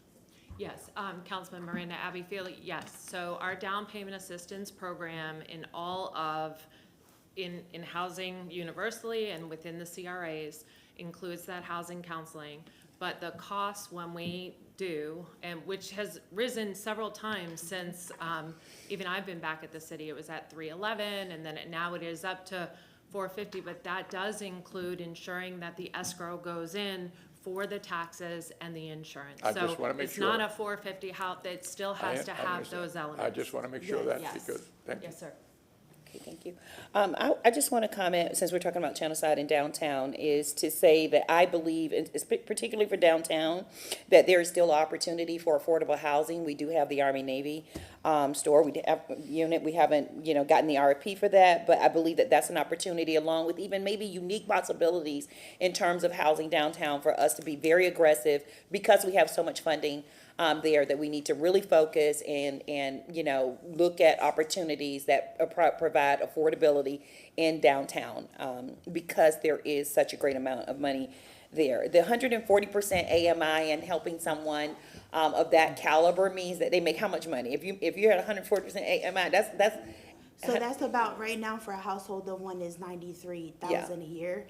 However, just like Board Member Miranda stated, that's actually an entry-level doctor. Yeah. That's actually a nurse, firefighter. So that's the workforce at that 140% AMI, and they, as you know, still have difficulty finding affordable housing. absolutely, it does range across the board. I don't want to Correct. deny that.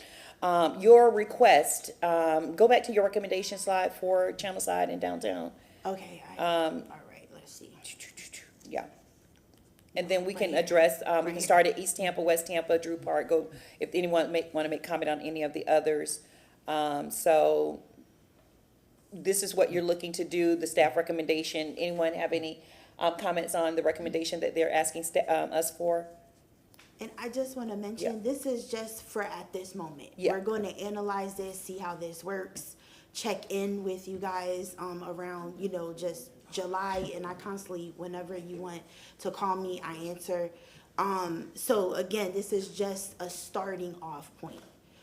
So that's what we're looking forward today, to just recommend that we move those to the unit creation and conversion line item, because that's what we're seeing right now we could do as we look at other options for those two areas.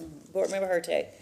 Thank you. I was gonna reply to a bunch of people who actually didn't talk about this, but I'm gonna wait and focus solely on this, because this is what we're talking about. And I already said that I think it's a good idea. I just think we need to save a little bit in down payment assistance, just in case. Okay. Okay. Thank you. Okay, so, is there any comments on East Tampa? West, East, yes? And along with my comment, I'm just gonna say that I move that we put in part these recommendations, or put in place these recommendations. Okay. Just for East Tampa. No, No, for for- everybody. The recommendations for Channelside and downtown, not Yeah, It's that's just the- for Channel and downtown. Yeah, that's just for Channel. The other avenues, we work out those other Yeah. programs, but just for those, being that they're specialized areas, With we're the most asking funding. for that. Is there a Just for second for those that? two. Second. Okay, we have a motion on the floor by Board Member Hurtag, second, followed by, second by Board Member Miranda. Discussion, Board Member Clendenin. I mean, I strongly urge the board not to do this. I think that there's a lot of unmet needs in downtown and Channelside. I don't believe this is the best use of government money. In fact, I think I frequently see this is going to get a lot of blowback from people in the media when they get back and they see the amount of, the cost per unit and the amount of acquisition. Again, greatest amount of good for the greatest amount of people. What are we looking at? We have major transportation needs in both of these areas. We have major park needs in both of these areas. We don't have enough green space. We don't have transportation. We're looking to extend the streetcar, which will be life enhancing for many people, not just in downtown and Channelside, but Ybor City, Tampa Heights, and the adjoining neighborhoods.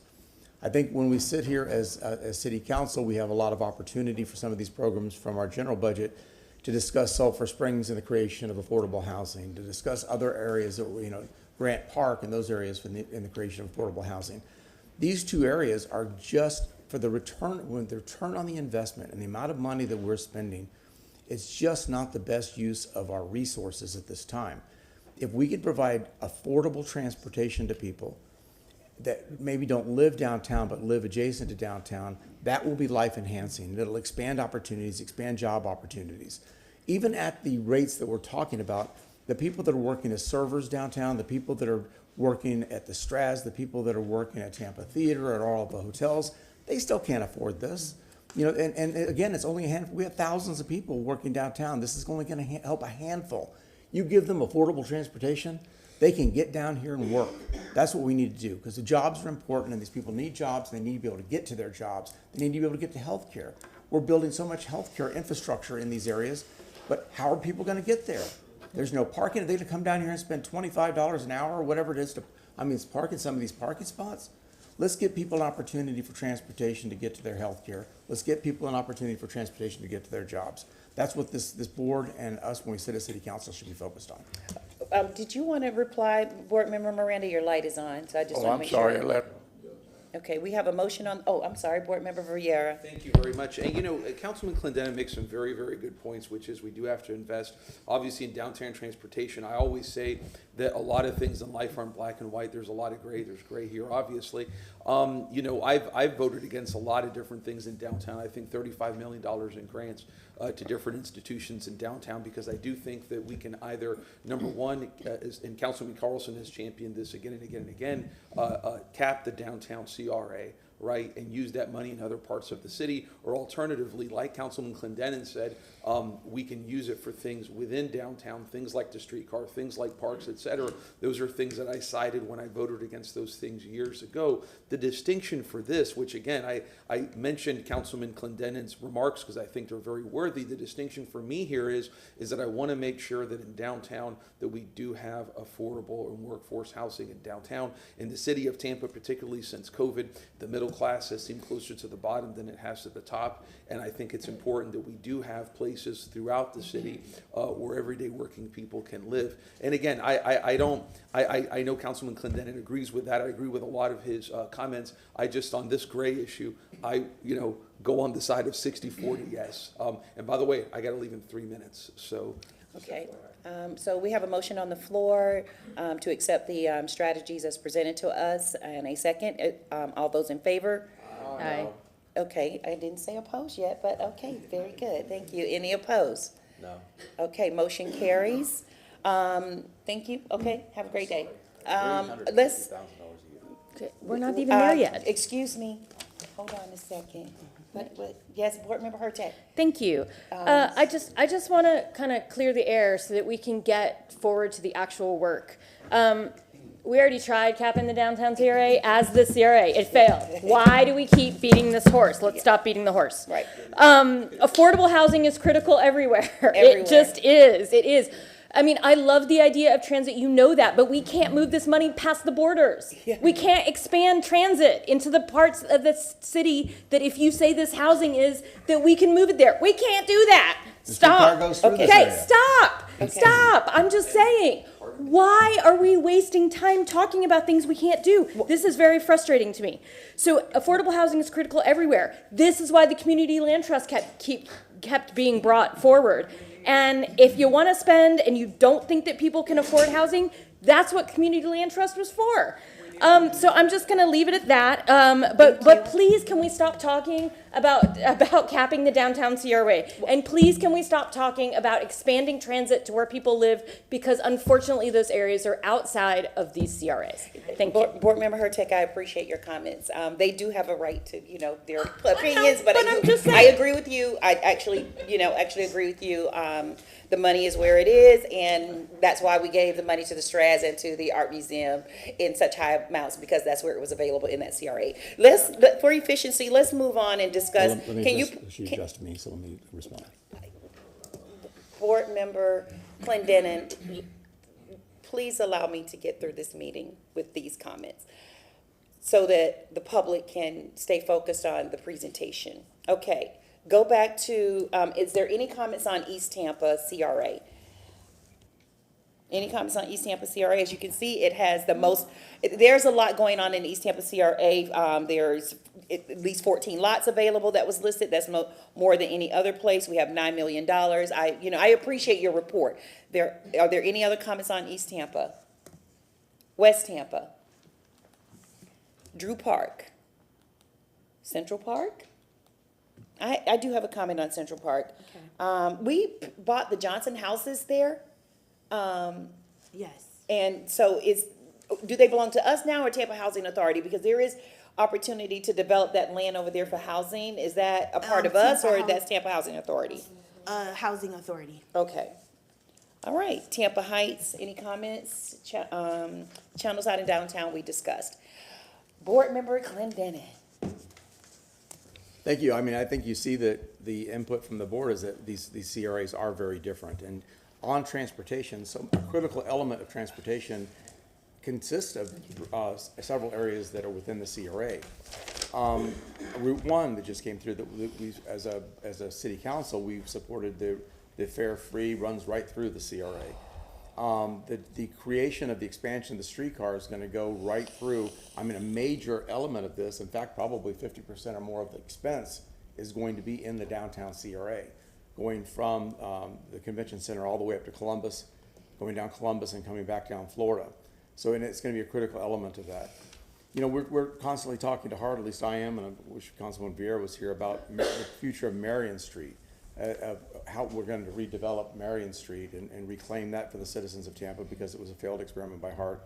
It's underutilized, and it's definitely, it's problematic. So there's a lot of transportation needs. There's sidewalks and bike paths to make these areas more of a livable place to be, that we could be investing money. And again, that's where I'm going to go down. When you divide the amount of subsidies per unit, you're literally talking a handful of people getting a lot of money. And creation of workforce housing, it's not doing it. It's only a handful of units.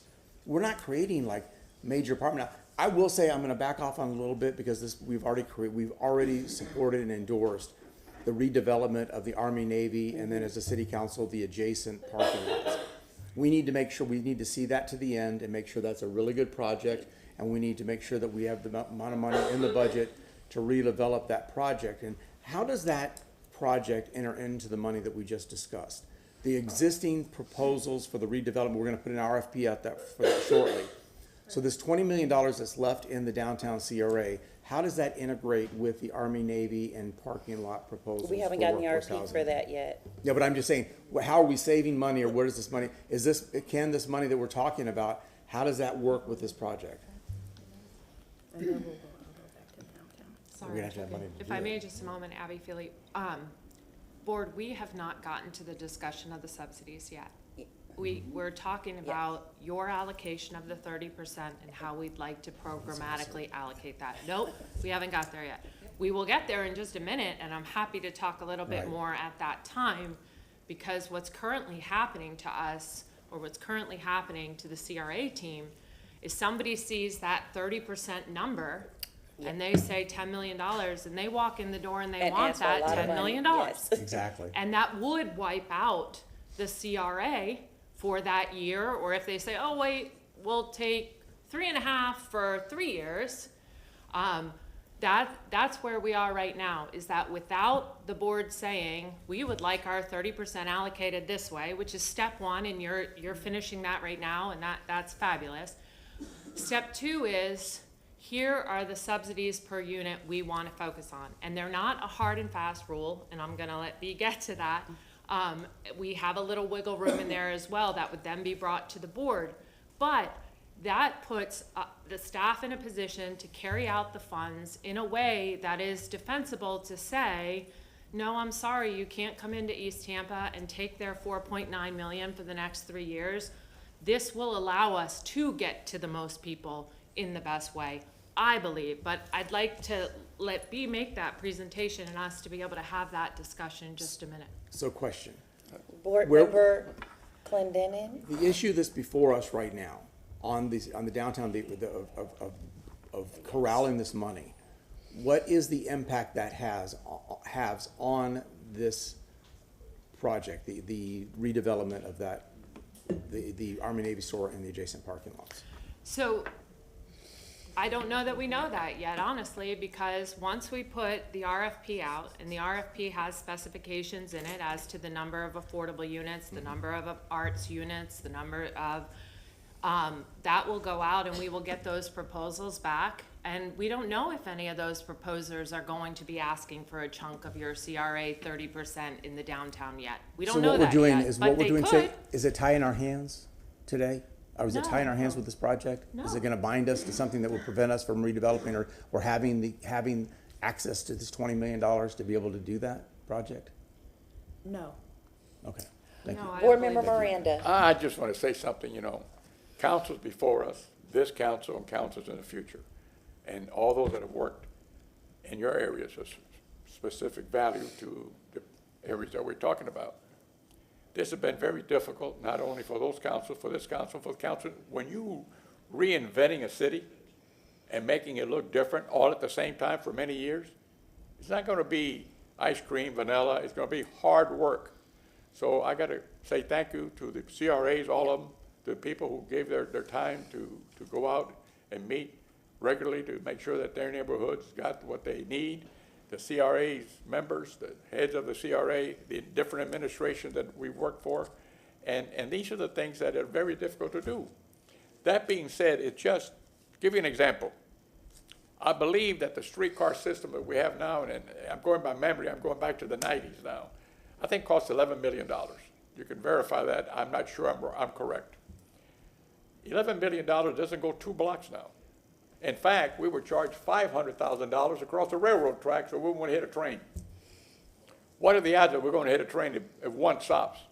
That stops. We stop at all railroad crossing. The streetcar does. Now, I think now they're lowered at $300,000, $350,000. UP, we got a hell of a deal there. And it's just amazing things with the cost of value from when it started in the 90s to 2024 and now 2025. You can't buy a gallon of milk, which you did then. How the hell are you going to reinvent a city if it ain't costing at least 10 times more? Things in value cost pertaining to what you want to do. And these things are expensive. I don't care if it's an 80%, 60%, 100%, 140%. They've all gone up in value enormously. So these are the things that we're faced with. These are the things that we have to make the changes for. But like I said, and I'll say it again, we messed up when we changed from the city transit line to Heart Line. Because now it's somebody else's control, not ours. That's number one. Number two, we had over 50 miles of streetcar, and streetcars were operating. In the 50s, we took out the operational part of it, and the streetcar itself disappeared. In the mid-60s, we took the street lanes, the area where they walk, the metal part that is still there. So what do we have left? We're starting from new. So old is new and new is old at the same time. What we're trying to say is very hard to do that. Maybe I should have had Mr. Carlson tell me how to do these things 25 years ago. So we could have done it the right way. But it is what it is. And we're here faced with a dilemma that we have to solve. And certainly there's going to be a difference of opinion. There always should be a difference of opinion because this is a democracy. Thank you. Ms. Parks, please close out your presentation. Let's just make sure. So we got consensus Yes, on we all? did. That was a vote. And did you voted on that? We did. Okay, Yes. and then also on the strategy. So that's all done, closed out. Good. Excellent. Thank you. B, thank you so much. Thank Ms. you. Parks, thank you so much for your presentation. Is there anything else you want to add? Yes, I'm gonna go through the part 2, which is the subsidy. We only voted on the recommendations for Channel. Channel and- and So, downtown. Right, that so part. if she needs us to vote on all of the budget, I will move that we approve the recommended budget for the housing of all CRAs. Yeah, okay, thank you. B, is there anything else you want to add? Well, I'm gonna go over the subsidy. Okay, so but let's, that's before we different. move on Yes, there, right, okay. I move to divide the question, removing channel side and downtown, because I would like to vote against those two and vote in favor of the others. Okay, we already have a motion and a second on the floor. And that was your discussion? Well, I mean, because I thought we'd already voted on downtown channel side. We voted on No, the strategy. We voted on a strategy for downtown and Channel Side, and so I'm not going to, I'm not gonna. Amend your motion. No, I'm not gonna amend my motion. Well, Okay. no, it's not up to you. I make a motion to amend the motion to divide the question amongst two. I have to get a second, If yes. that's a substitute motion, then he takes precedent over the motion. Correct. Motion to But divide he the needs a question. second. Did he say that? Yeah, motion to divide the question. Is there a second? Okay, motion Okay, dies. there we go. The amended motion dies. So now we can go back to, for parliamentary procedures. Do you need to state your motion again, Board Member Hurtak? I just moved that we approved the budget. And the second came from Miranda. All those in favor? Aye. Aye. Any opposed? I vote no because of the downtown channel side components. Motion carries with Board Member Clendenin voting no. Thank Okay, can I get go ahead, Ms. Parks. Okay, so we're now moving to the part two, which is the CRA housing subsidy overview. So, discussion overview, just like, Administrator Philly mentioned, developers are continuing to approach the different CRAs for housing funds. Currently, there are no program guidelines on how to evaluate these requests. For example, several developers have approached the CRA requiring the entire 30% allocation for projects expanding over several years. In collaboration with HCD and industry partners, we've developed a matrix to provide parameters for review of CRA funding requests. So here is the matrix. So as you can see here, what we have is a area median income chart starting at 30% all the way up to 140%. Now, the highlighted in yellow, which is the 30 to 80% AMI, as you know, it shows in the housing needs assessment that this is the greatest need for housing at the moment. So it does have the higher subsidy amount. So based off of 30% unit, for the max is $350 for that unit. As you can see here, we divided it amongst the bedroom count. So it's a studio or 1 bedroom, 300, 2 bedroom, 300, 3 bedroom, and then 4 bedroom at the max of $350. And again, up to, because we're looking at these projects. Again, 50%, you see that at $275 for a studio and 1 bedroom, 2 bedroom and 2 bedroom, and then the 3 bedroom at $325 per unit, and then the 4 bedroom at $325 because the need is for 4 bedrooms as well. 80%. Just giving you an example of that income for a household of 4 at $76,000 per year. The studio and 1 bedroom is at the $250 per unit, 2 bedroom $250, and then for the 3 and 4 we have them at $300K per unit.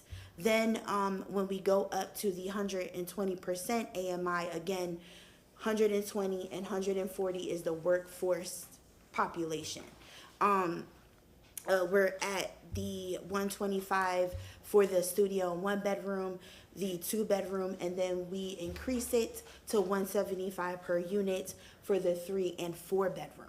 And then again, the 140% AMI population, which is subsidizing those units as $75,000 across the board.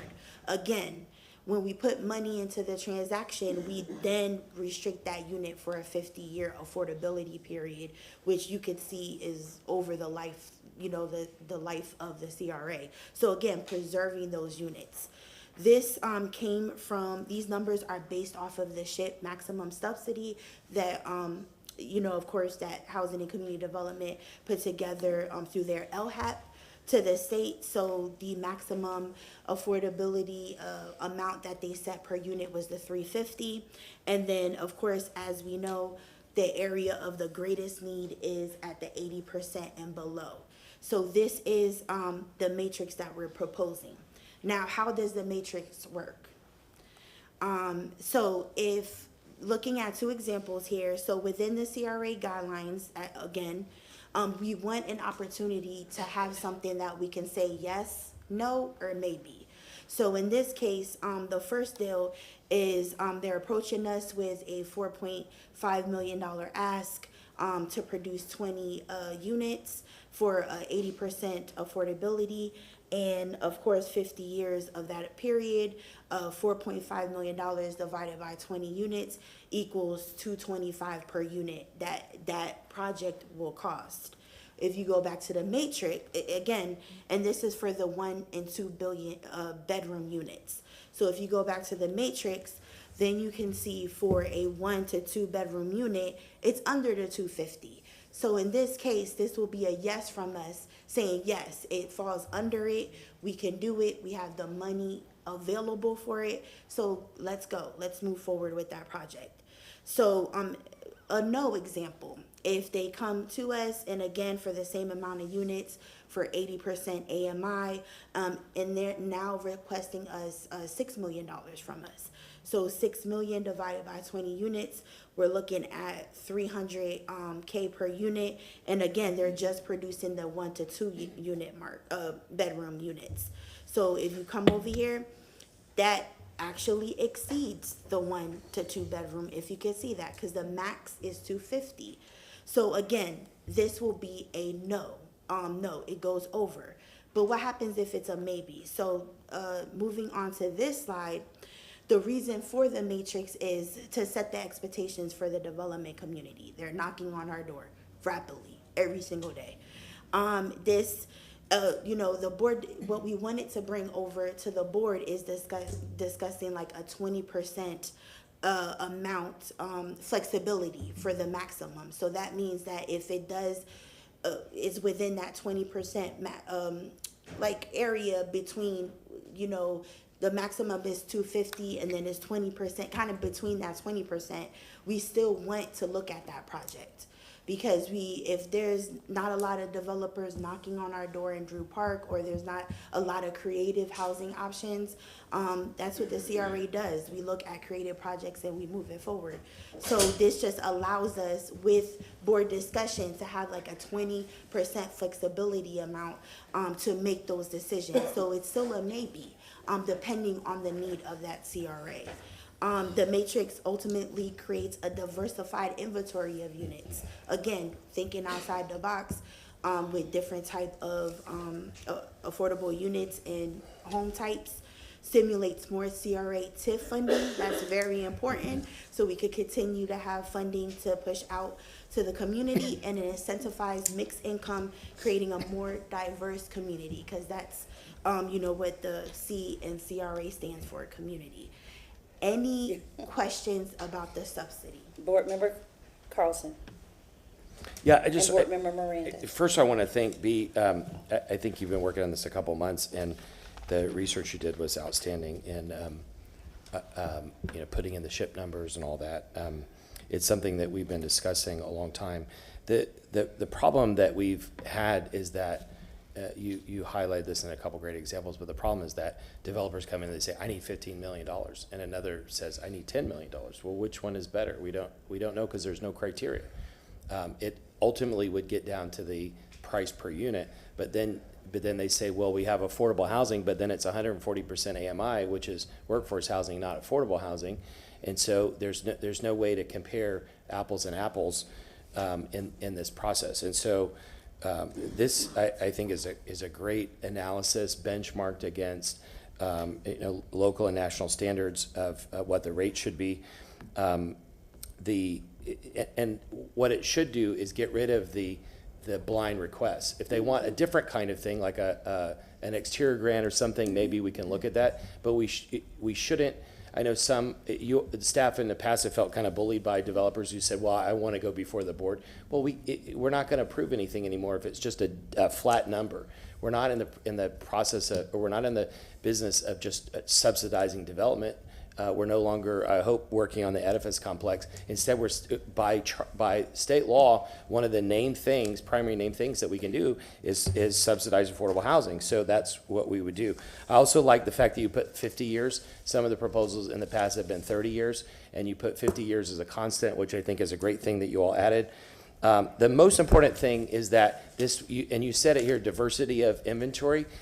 We have small nonprofits and small developers who want to develop, and in the past they've called the city, and not the staff who's here, but staff in the past have said, well, you got to partner with this big developer.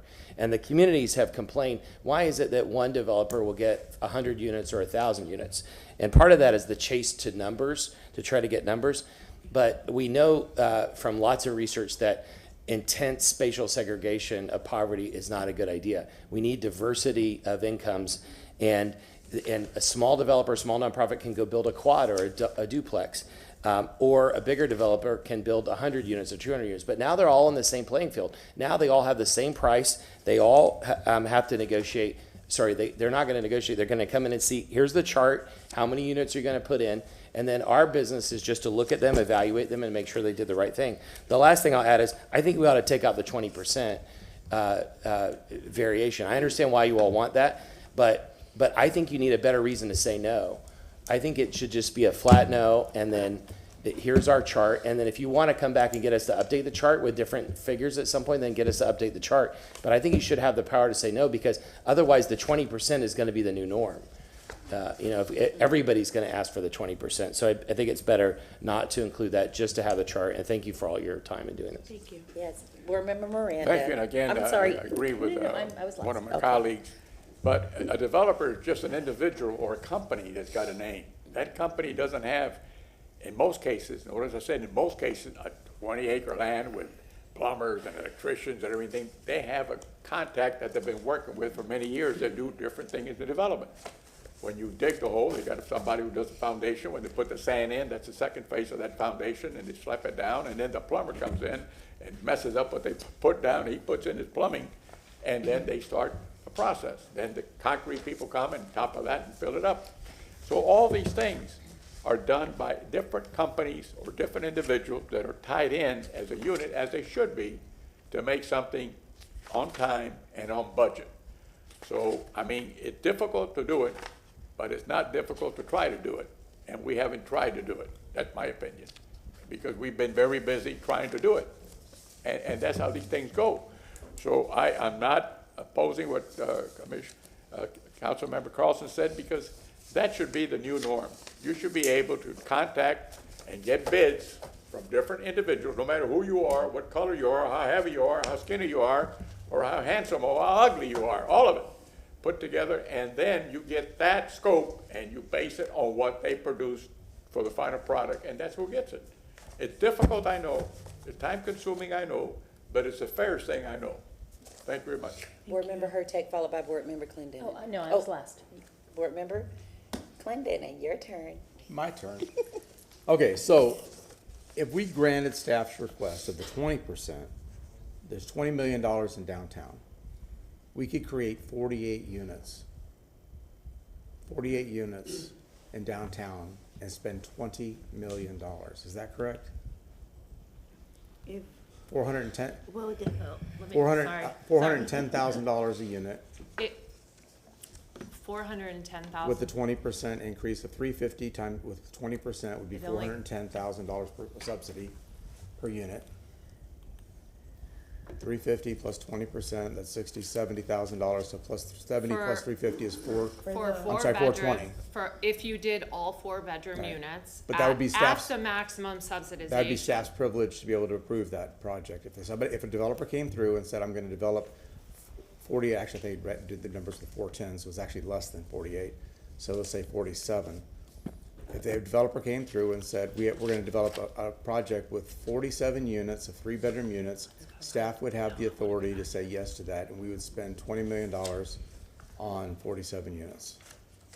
No, because in the motion you just made, Okay. you allocated 5.3 million to 5.3. creation and conversion. So 5.3. So right now, there's a $5.3 million bucket that would be the bucket that would be used when these developments come in to make a request for us to partner with them in a project, like the Army Navy, or like something else that's going. I mean, we've had a Okay. couple in downtown come in. So So we would create 12 units for, if you assumed all units were 4-bedroom units at the 350. or 3 bedrooms, it's 2 matrices, et cetera. Then- 30% AMI. At 30%. the 30% AMI, which is the lowest of the low, then yes, Yeah. that would be the amount. But that would be staff's authority. So if company XYZ wanted to come in and pick the pockets of the taxpayers in the city of Tampa, they could come in, a developer, and said, I want to build 12 units, 12 3-bedroom units, and I want $350,000 apiece. Yep. They would fit within this matrix, and if the money was available, staff could say yes. No, staff would say, yes, we will take your application. That is what they would say. And then it will come to this board, and this board could then say, What no, legal we authority don't. would we have to say no if they within the matrix that we've approved? When they The come back? matrix is simply a guideline system for us For to say that maximum amounts. when you're coming in to make a request, because right now, I've seen requests come in at $650,000 a unit, Right. and I don't have any guideline to say to them, no, I'm sorry, the CRA board has established these minimum guidelines for us to take in applications, and we're gonna take in those applications, and then we're gonna take it to the board. So And the there's board no- could say, in relation to our purpose and intent for affordable housing, we do not want to put our full 5.3 million into one project. We are going to seek to diversify that, and then you would have that discussion. But this stops what Councilman Carlson was saying, or Board Member Carlson, I'm sorry, to say, where they're jumping over staff and saying, I want to see the board regardless, and they're coming to you, and then you're seeing requests for $750,000 a unit or whatever it is. We're trying to create a balanced request system so that there are expectations as to the funds of this board and how those funds will go out into the community to create affordable housing. Okay, so for the record and for posterity, when we are sitting here in future dates and the next council sitting here, or CRA board, excuse me, I just want to make sure everybody understands we have consensus that these are the max and it's not implied consent. That this is something that's not, that this is just a threshold for you all to be able to reject before we get it. And there's no implied consent that this board or a future board is obligated or will even approve half of this type of a subsidy for any one individual development. Can you just make that as a motion maybe, and we could just? That's what Yeah, I was gonna say. so When you make your I mean, this is the first time you're having this discussion, Right. right? So when you all have your discussion and you make your motion, if that's the desire of the board, I would, as Councilman Carlson was saying, make that as part of your motion, that these are guidelines for application acceptance. They are not, for that approval. And I did bring to you some projects too, the Adderley, the Belmar, things, so you could see where we've been in terms of this 250 and 350 on projects we've partnered on. We're nowhere near it. But in your hottest markets or your highest markets in the downtown and the Channel District, and even in Central Park, I think you saw one come in at 637 or something like that. We want to be more in alignment with where the state and federal housing guidelines are, and to give you that ability to say, this is our guideline and this is what we're going to operate under. Okay, so I'll make a motion as we receive. Can you let us get through the comments first? Before you make your motion. But okay. Well, I mean, I understand that, but for fluidity, because No, Board I'm Member fine, I'm Miranda, fine. I I'm think just- wanted to I'm just saying comment on something consistency, else to piggyback. So Board Member Hurtak, followed by Board Member Miranda. I want to say thank you so much. This helps us, but it also helps you. It helps your staff being able, and it may not work. It may not work perfectly, but that's the beauty of being able to come and talk about change. So whatever motion happens, I would hope that when we look at, say, next year's allocation, when we approve the buckets, that we also bring this back, because we don't know where we'll be. Things may be great still, things may be less great, and so we would need to change these subsidy amounts. And so I think that being able to look at it at least on a yearly basis is just good practice. So that would be my only recommendation. Love the 50-year affordability period. I think that's incredibly important. My only other question with this, and this is just a random question, I noticed 100% AMI is not on here, and I didn't know if that's just something that developers don't ask for, it's not a normal ask, or if there's a reasoning for that. It might be an oversight, but based off of SHIP income that's provided, the 30 to 140%, it's just probably an oversight, but I can include that in the. So I guess my question would be, what would 100% be? Okay. What would the subsidies be? And again, the only reason I ask is because it just seems like that was kind of going from 80 to 120 is a 40% increase. That's rather large. I think we just forgot it. Yes. Oh, it's not a problem. It's We're not so a problem. focused on what we were Yes. doing. I think that may have just been an oversight. The one thing though, in terms of coming back annually, as Cedric and Ms. Parks and myself were working on this for the past 2 months together, we would like to come back to you in your July meeting, we'd Sure. like to give you a snapshot of where we are. Yeah. You're making this effort today, and we'd like to show you, and even if it's, well, we haven't received any applications since that, or whatever, I think we're on the same page with you as to the fluidity of this. One thing we didn't want to do is come back to you each month and move the line items, because we'd like to see how this allocation works. So we would like to come back in July and provide that, show you in context of each of the CRAs, where we've been, what those projects are, and of course, if you're getting those applications in between, you're gonna see them, because they're coming to you for approval. That would be, instead of waiting a whole year, we would like to come back then. That works too. Board Member Madam Moran. Chair, I'd like to make a motion to have the CRA and housing subsidy matrix come back, and after the July, we have like a week and a half or so, after the 10th of July, year 2025, with the matrix and the operation, how it's been set up and how they're progressing and making their goals. Second. All right, we have a motion and a second. Is there any discussion? This I know is what ju- you're thinking. this is just I a- know what you're thinking. I'm sorry. This is just a motion to set up an update, and then Correct. Yes. I'm happy to make a motion to approve it later. Okay, all those in favor? Aye. Any opposed? Motion carries. I'm sorry. Yes, you're recognized. I'm sorry. There was a discussion of no 20%. So was that the motion, that the maximums as shown are what we're gonna start with now until that July period? I think I missed that portion, because we had put in there that we would like to allow that flexibility, and I heard from Board Member Carlson that your opinion was, let's just stop it there, which I think we were putting everything on the table as this was the first time you were having this discussion, so we're happy to do that too. I think And I agree with what you're saying, that if you give the wiggle room, somebody's gonna take it and say that that's the amount then, so make it 20% greater. So I think it helps you- we're cool with that too, just let us know. Board Member. Could I make a need to- motion and yes. ask him to amend it to put that other stuff on? He's No, open it's- to doing that. it's Okay, okay, I yes, wasn't sure, yes. because he No, didn't get to go, so I wanted to make sure I was being fair. Go. Board Member Carlson.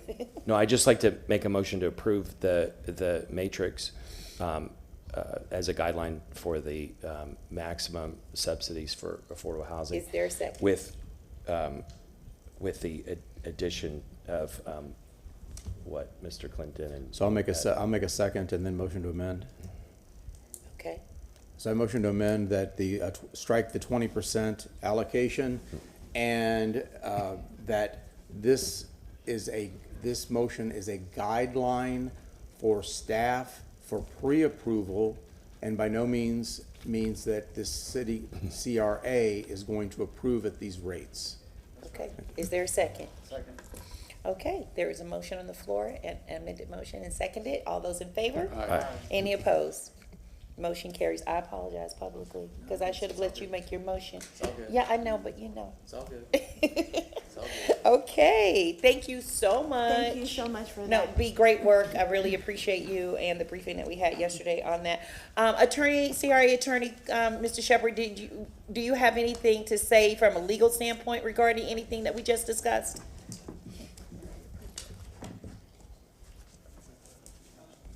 Okay, all right, I don't think he's listening. We can't hear him if he's talking. Yeah, okay.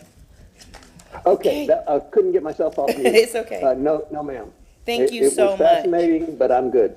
Okay, can I get approval for 7, 8, 9, and 10? That's exactly what I was gonna do, Okay. but it's 7, 8, 9, and 11. 7, 8, 9, and 11 for required approval, second by Board Member Maniscalco. All those in favor? Aye. Any opposed? Okay, those approvals.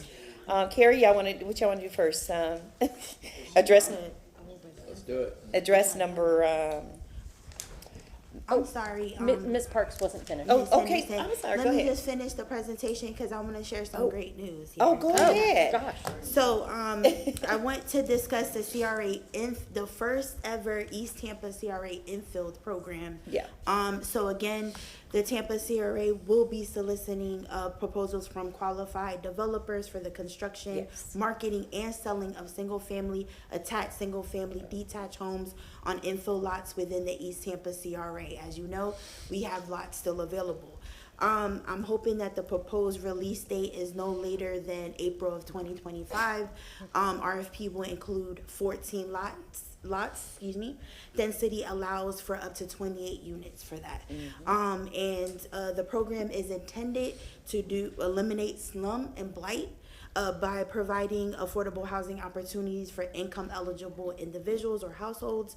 Affordable housing opportunities can attract, as you know, new businesses, investments, and residents to the area, spurring economic development and revitalization. The RFP will provide housing options, to households at 140% AMI and under. This program will help, as you know, teachers, first responders, and the overall workforce population. So this is very exciting. As you know, we've had these lots and we need to put them out. So I'm hoping to move forward with that by April.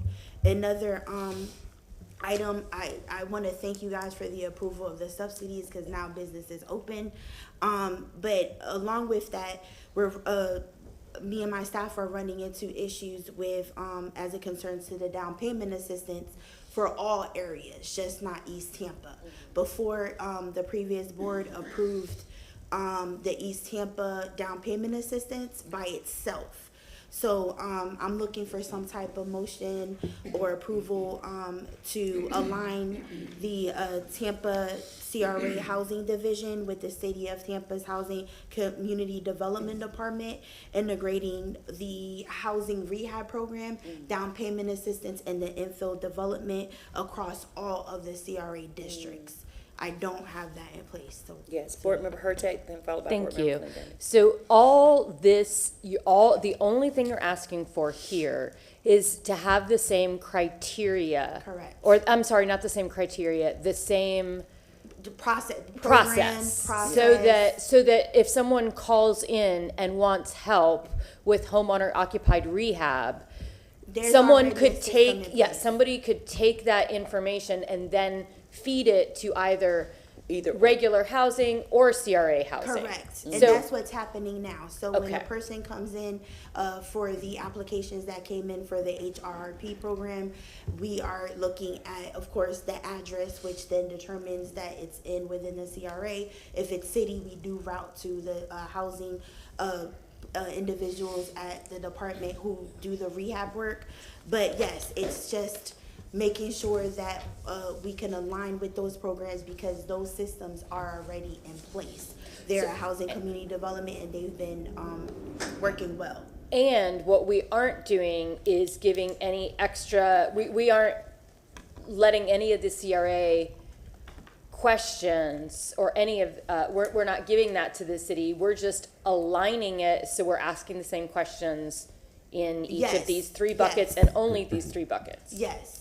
Okay, thank you. And Board Member Clinton, go ahead. and Cedric McCray, interim CRA director, if I could provide an example. So in East Tampa, we have a relationship with HCD currently that allows us to stack funds for down payment assistance. So if, depending on what AMI they fall in that category, we can do up to $50,000 and then HCD may be, 15 or 30. But, they're able to stack the dollars and we have that relationship currently in East Tampa. But we needed to make sure that we are able to do that across all the CRA areas that have those approved programs. Board Member Clinton and Yeah, Board Member Carlson. so I think one of the things I want to reiterate my support for, and it's something that Councilman Carlson and myself have been very good advocates, and Councilman Carlson has been really good on this, is the infill developments, is the creation of the commercial districts, since we've talked about it a little in vague because of the reasons that the director spoke about.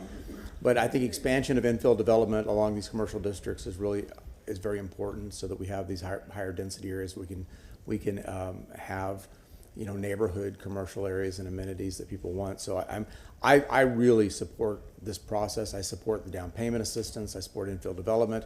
And if we're timely this, I make a motion to align Tampa Sierra Housing Division with Housing and Community Development Department to include the programs and policies and procedures for HRRP, DPA, and infill development. Okay, there's a motion and a second. Any Can I discussion? make maybe an amendment? I think we need to maintain, I would like to make an amendment that the, any CRA funding of projects will be separately identified so that the public can see what is CRA and what is city projects. Is there? Friendly amendment. Okay, okay. Any discussion? All those in favor? Aye. Any opposed? Motion carries. Thank you so much, and that's You got what you all I wanted, needed B. for Parts. Thank you Congratulations so to you and your much. department. Thank you. Okay. Thank you very much for the teamwork. Appreciate that. Okay, so let's discuss item number 10, the East Tampa CAC appointments for Ms. White and Ms. Saul. You all received some documentation on that. Board Member Carlson, did you want to comment further on? Yeah, I don't your- know if you all disagree, that's fine, but I got feedback from the community that, the original design was that some positions were allocated for neighborhoods, and there were 2 neighborhoods that staff told me did not immediately respond. People in the community want us to give those neighborhoods an extra 30 days, and so they're asking us just to delay it. And if those neighborhoods don't respond, then it's open to anyone from the general public. And so we could still consider, we're not accepting or rejecting these applicants, it's just giving the neighborhoods one more chance to respond. Mr. McCray, did you want to comment on this? Because I know that you are very much apprised of what's happening here. Yes. So we've advertised and sent the applications out to the various individuals, and we've started recruitment back in sometime late spring, early summer, to the various neighborhoods that were next on the list that you all approved last year. And a couple of neighborhoods were non-responsive either to phone calls and or emails. So we then, in the months of October, November, December, actually worked with our CACs and advertising, hey, if you know someone, because the way things are written, that if we are not getting response from those designated neighborhoods, then those positions go at large. And we solicited applications, and we got back what we got back.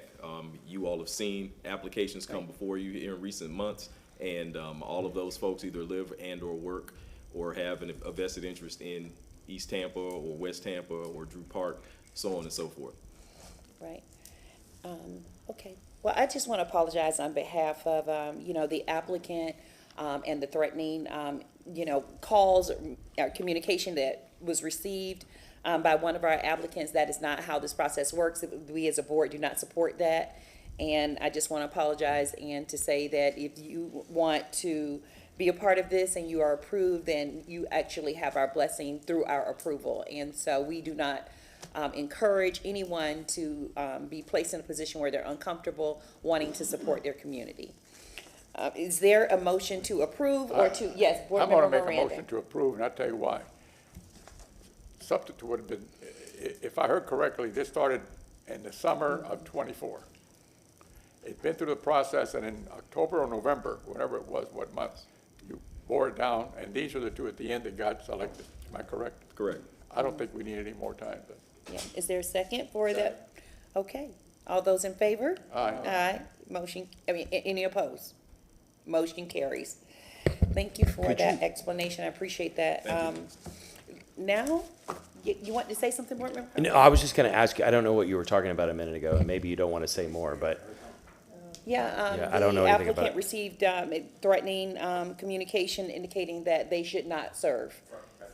From the city, It's or- under investigation. Okay. No, from an individual, I can't say who, Okay. but we've handed that information over, what is available over to Tampa Police Department to determine, where that communication came from. But I just wanted to indicate publicly that we don't support that, threats because someone wants to serve their community, even if someone else feels differently about that. Okay, so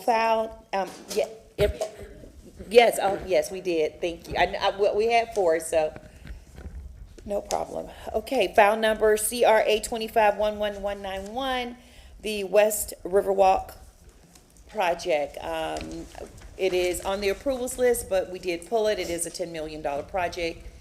Any discussion from everyone? Yes, I know you pulled it, so you get to go first. Thank you. You're welcome. I don't know where Ms. Scharf went. I asked her to. Is she coming around? Yeah. I'm hoping she's coming around. Ms. Scharf, yeah, there she is. Okay, she was coming around.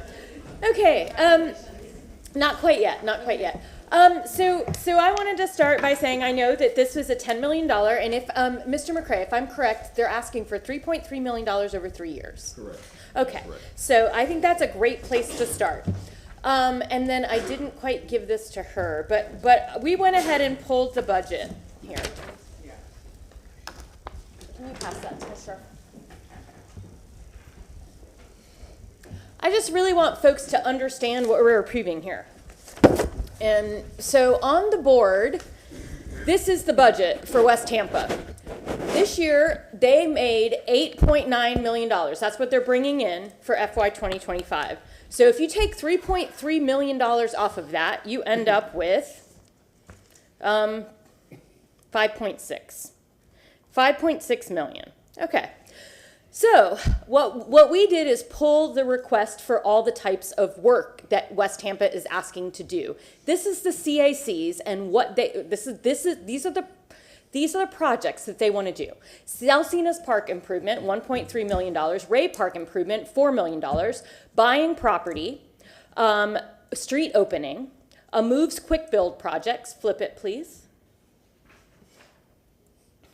We don't even know how much the historic property inventory study is going to be. An alleyway study, decorative grading, a Hart bus stop improvement, arts projects, ADA programs, and you can see on the status where they are as in terms of on track versus not started. And then these last two, the Main Street corridor study and the ground murals. So totaling all of this is $7.6 million, which is much less than the $5.6 million that they got this year. And that's not even including these big projects they want, which is the Main Street corridor study, the ground murals. If you could put it back where we have the yellow highlighted, the Fremont Linear Park, which is going to be a huge expense, and flip it over. The historic properties inventory study, which is very important with historic preservation for West Tampa. So I'm just saying that taking $3.3 million out of this budget for 3 years will set some of these projects back, and I am not okay with that. So I'm just going to talk to, these are just numbers and why I do not support taking $10 million out of a CRA that simply cannot afford it. Thank you.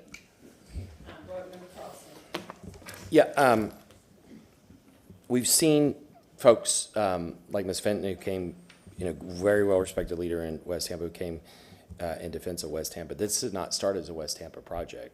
It was only after there was opposition that it suddenly was discussed as a West Tampa project or West Tampa amenity. What it really is a vanity project of the administration. Each administration has projects that they take credit for, that they look at what they did, and that's what this is. But also the public knows that this is an amenity for developers who want to develop a few spots along the Riverwalk. All the other stuff, the sidewalks, the bike lanes, all that stuff, all that is put in to try to get political support and make it look like a West Tampa project, or so that in some mailer in the future they can say, oh, well, so-and-so voted against us because they don't support West Tampa. We obviously support West Tampa, and it's a choice of what do we support West Tampa on? Do we support it on the things the CIC wants, which is what my colleague just said, or do we put it based on what a few developers and the administration want? Just because people didn't show up today from West Tampa to argue against it doesn't mean they're not against it. We've had some in the past, but frankly, they're worried because people don't want to go against the administration. They don't want to go against developers. This project is not overall a good use of money, but especially not using CRA money. When you net out the federal subsidy, it's something like $30 million, $30 million that we're putting in. 26. So it's being bonded. Again, I've talked to some other governments in the state of Florida, and we were saying before that 41% on the enterprise fund and on the general fund bonding is okay. Other cities and counties think that that's a horrible abuse of power to have so much debt, and now we're adding. But at today's rates, 26 million means $52 million,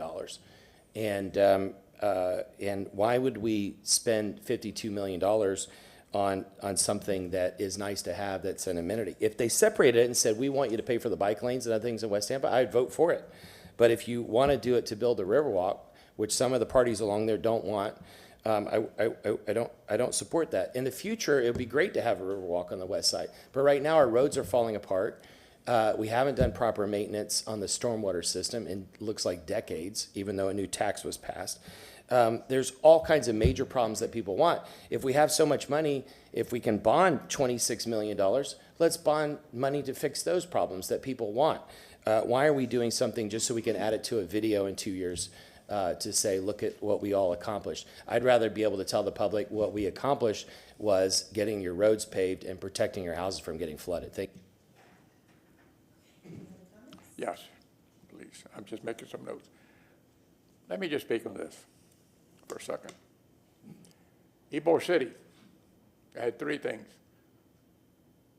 tumbleweed, alcoholics, drug addicts, and prostitution years back. That's been somewhat fixed.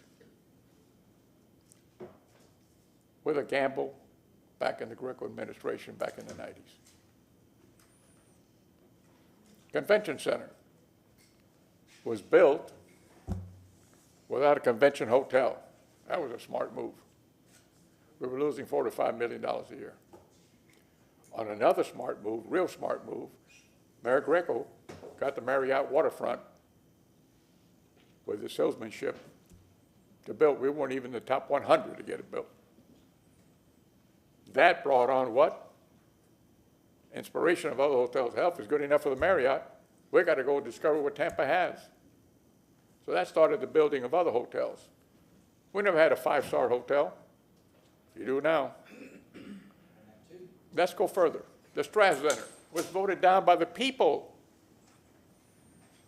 Yet that mayor had the fortitude, Mayor Martinez, to say, we're going to get it built because we need it. We got to change the city of Tampa. It's no longer Cigar City. It's no longer Silver Bar and Ale like they used to be there in Ybor City that made it one of the finest beers around. Tampa is not the Tampa that I grew up in. Let's go further. What do we have Visit Tampa Bay? The job that they have done is second to no one. And bringing who? People who come here because it's sold as a convention city with things to do when you come here. Why do we do that? Why do we give $50 million there? Why do we do the streetcar? Spent $11 million back in the 90s. Like I said earlier today, you can't build the streetcar for $11 million from Ybor City, maybe go 2 blocks, and that you spent the $11 million. So what are we looking at?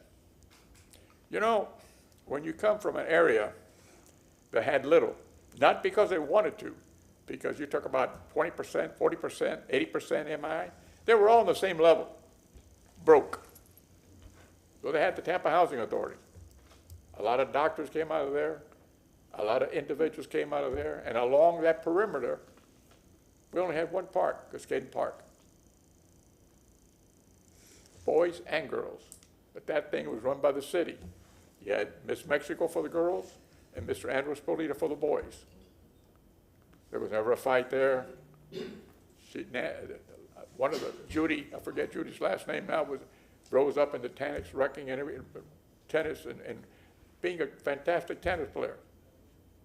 One's in the Hall of Fame, Tony La Russa. In fact, there's 2 in the Hall of Fame from that park. The other was Al Lopez. Maybe another park that's got 2 people in the Hall of Fame in baseball. So what are we looking at? You're looking at hope. Hope has no price. You're looking right down in front of that area that we're talking about. All the MIs that you're talking about are there. So what are we going to do, forget them? Just going to say, the hell with you, live there and go walk in the riverfront downtown.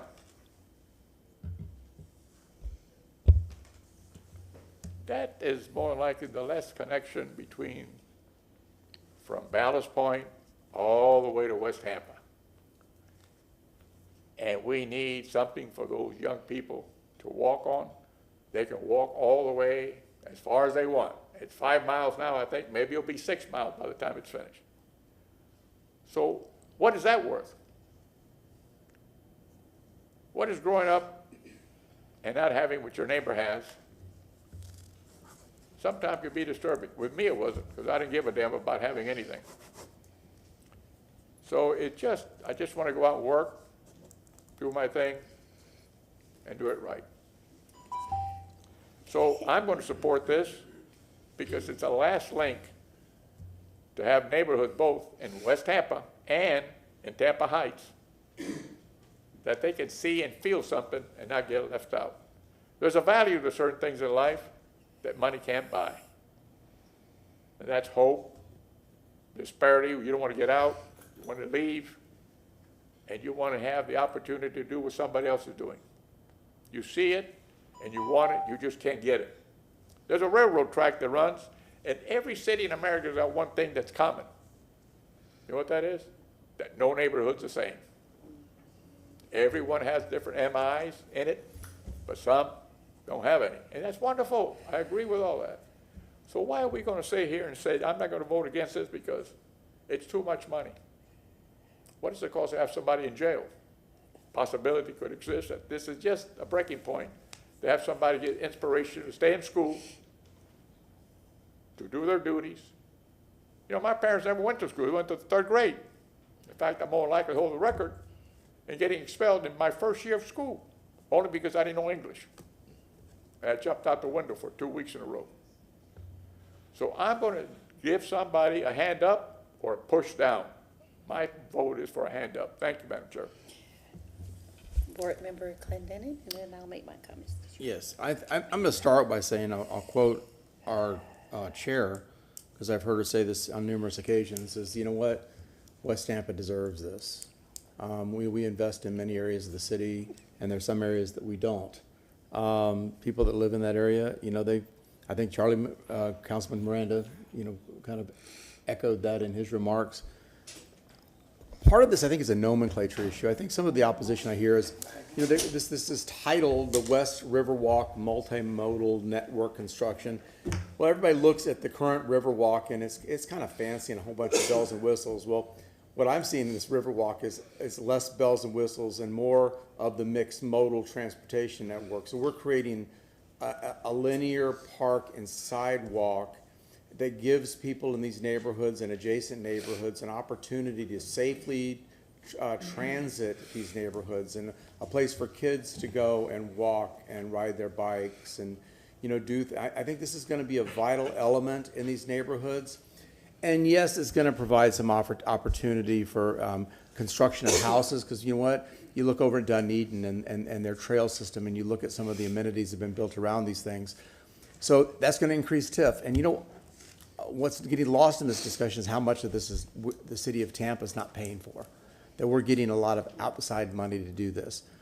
I agree with Councilman Carlson. I think we have to stop a lot of this bonding conversation, but this one, it's a relatively, again, I keep looking at ROI. What's the return on investment on quality of life, as well as what's actually fiscally coming back into the coffers?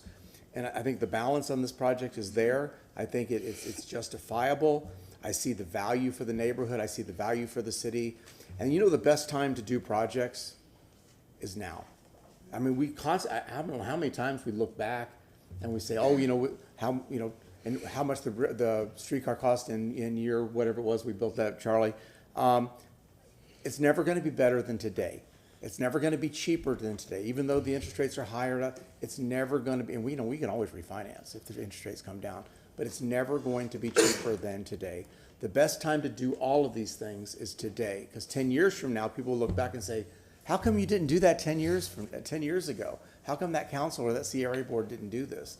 Well, today's the day, and I'm happy to support this. Thank you. Oh, you did turn on your light for this. Go ahead. Board Member No, I was just, after all the Maniscalco. comments are done, I was gonna make a motion to move item 6.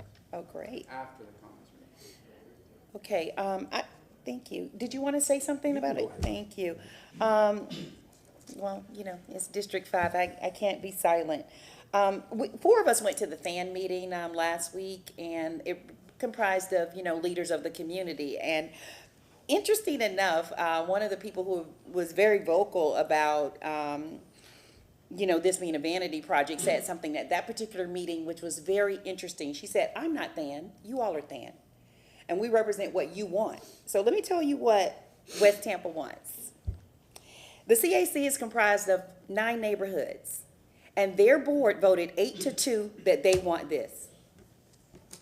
I'll just keep it as simple as that. The 7.6 million that Board Member Hurtak put on the screen is not all at one time. It's over a period of time. Some of those projects are in, they're on time, they're on schedule, but it's not being spent all in 1 year, so we are not over budget in that capacity. There is other funding that is supporting this. Vision Zero, if you go to Vision Zero and you take a look, the mission is really important. It is to eliminate all roadway deaths, life-altering injuries, while also increasing safety, health, and equitable mobility. I want you to think about this, and this is something that was on my campaign, a conversation I had on my campaign. The 4.5 mile Bayshore, I went to that, probably for the first time when I was in my 20s. I didn't even think that I had the right to even be on that street. A street where my sister had to count the cracks in the sidewalk because the city cares about that street so much, that 4.5 mile strip, that I didn't even think that I had access to. I know that I have access to West Tampa. And I'm sure a lot of other people feel the same way. It is accessible. The public access to West Tampa is a reality for people, whereas I bet you right now, if you did a survey and asked some teenagers that look like me, have they ever walked Bayshore, they probably will tell you no. But I bet you they'll walk West Tampa. And I bet you they'll take their grandmamas. Nevertheless, so that is just something to consider. And now I want to address the word vanity. If you go on the calendar for the Arts Museum and for Strass, it is full. They are busy. They are really busy without the construction. And we gave them $50 million. That is vanity. This is infrastructure. Period. And I think that's all I'm gonna say. I could go on and on and on, but Mr. Chair, Mr. Vieira, you want to make a comment and Yes, you ma'am. want to move a motion. Thank you, and I'm glad I came back in time for this. And I wasn't able to listen to all the comments and everything. We've discussed this a few times. Councilman Miranda last time began to bring up the obvious. Sometimes the obvious is right there in front of you and you don't see it. And the obvious is, this is West Tampa. This is a West Tampa thing, a part of Tampa that is, in my opinion, ignored, that is very, very, filled with everyday working families, working class families, a great legacy, a great history, et cetera. I don't know, somebody talked about in public comment about CRA being for blight, slum and blight. This helps that. This helps that. Councilwoman or Board Chair Henderson mentioned $50 million in other projects, the Strash Center and the Museum of Art. I didn't vote for the second half of the Museum of Art or the Strash Center entirely. That, with all due respect, doesn't go to blight. That was the time to talk about blight and the mission of the CRA. This, in my opinion, does. This is a really, really important investment in our city, and Councilman Clendenin brought up the idea that, or the fact that a lot of this we're not directly paying for. The dispositive issue that is on the table is whether or not we're going to accept money from the West Tampa CRA for this project that can only be spent in West Tampa, right? There's never been any discussion, nor should there be, on ending the West Tampa CRA or anything of that nature to help with that. $24 million from the federal government, right? Hard fought for money.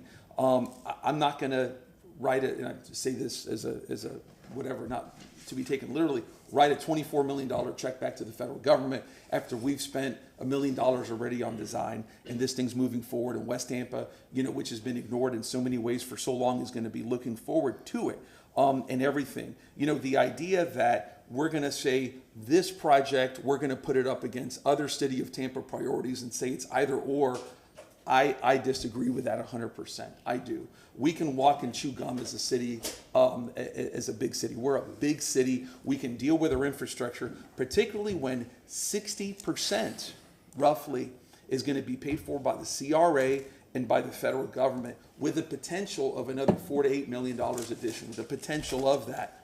For us to say no to that and to say we're going to let go of this transforming project to a part of Tampa that's been ignored it would be, in my opinion, misguided. I know some of the folks, Councilman Carlson and Councilman Hurtak, have talked about the bonding issue. Totally well taken. Again, the second time I've said it today, there are things in life that are black and white. There's gray. This has some gray in it, obviously. Those points are very, very well taken. I think, again, the good vastly outweighs the bad on this. And again, for some of the arguments being used, those are arguments that should have been used, particularly on the blight issue, 3 or 4 years ago when we spent a ton of money on other projects. This actually, in my opinion, goes to what CRA should be doing, this $10 million. So that's why I'll be voting for this. And again, this is a real win for Tampa, brought initially in part by the hard work of the city of Tampa working with the federal government through Congresswoman Castor. I think this is great. Glad to vote for it. Thank you. Board Member Move Guido. item 6. Is there a second for moving item Second. 6? Okay, roll call vote for this one. I You want to still have a have- comment? yeah, Yes, I do. Board Member Hurtak. Yeah, I actually have a question for our lawyer. Mr. Shepherd? Attorney Shepherd, are you on the call? Okay, now I'm unmuted. I can't apparently unmute myself. I tried. What's the Thank question? you. The state statute 163.370, subsection 3, subsection B, basically states that installation, construction, reconstruction, repair, and alteration of any publicly owned capital improvement project, if such projects or improvements were scheduled to be installed, constructed, reconstructed, repaired, or altered within 3 years of the approval of the community redevelopment plan by the governing body. Basically, it says that with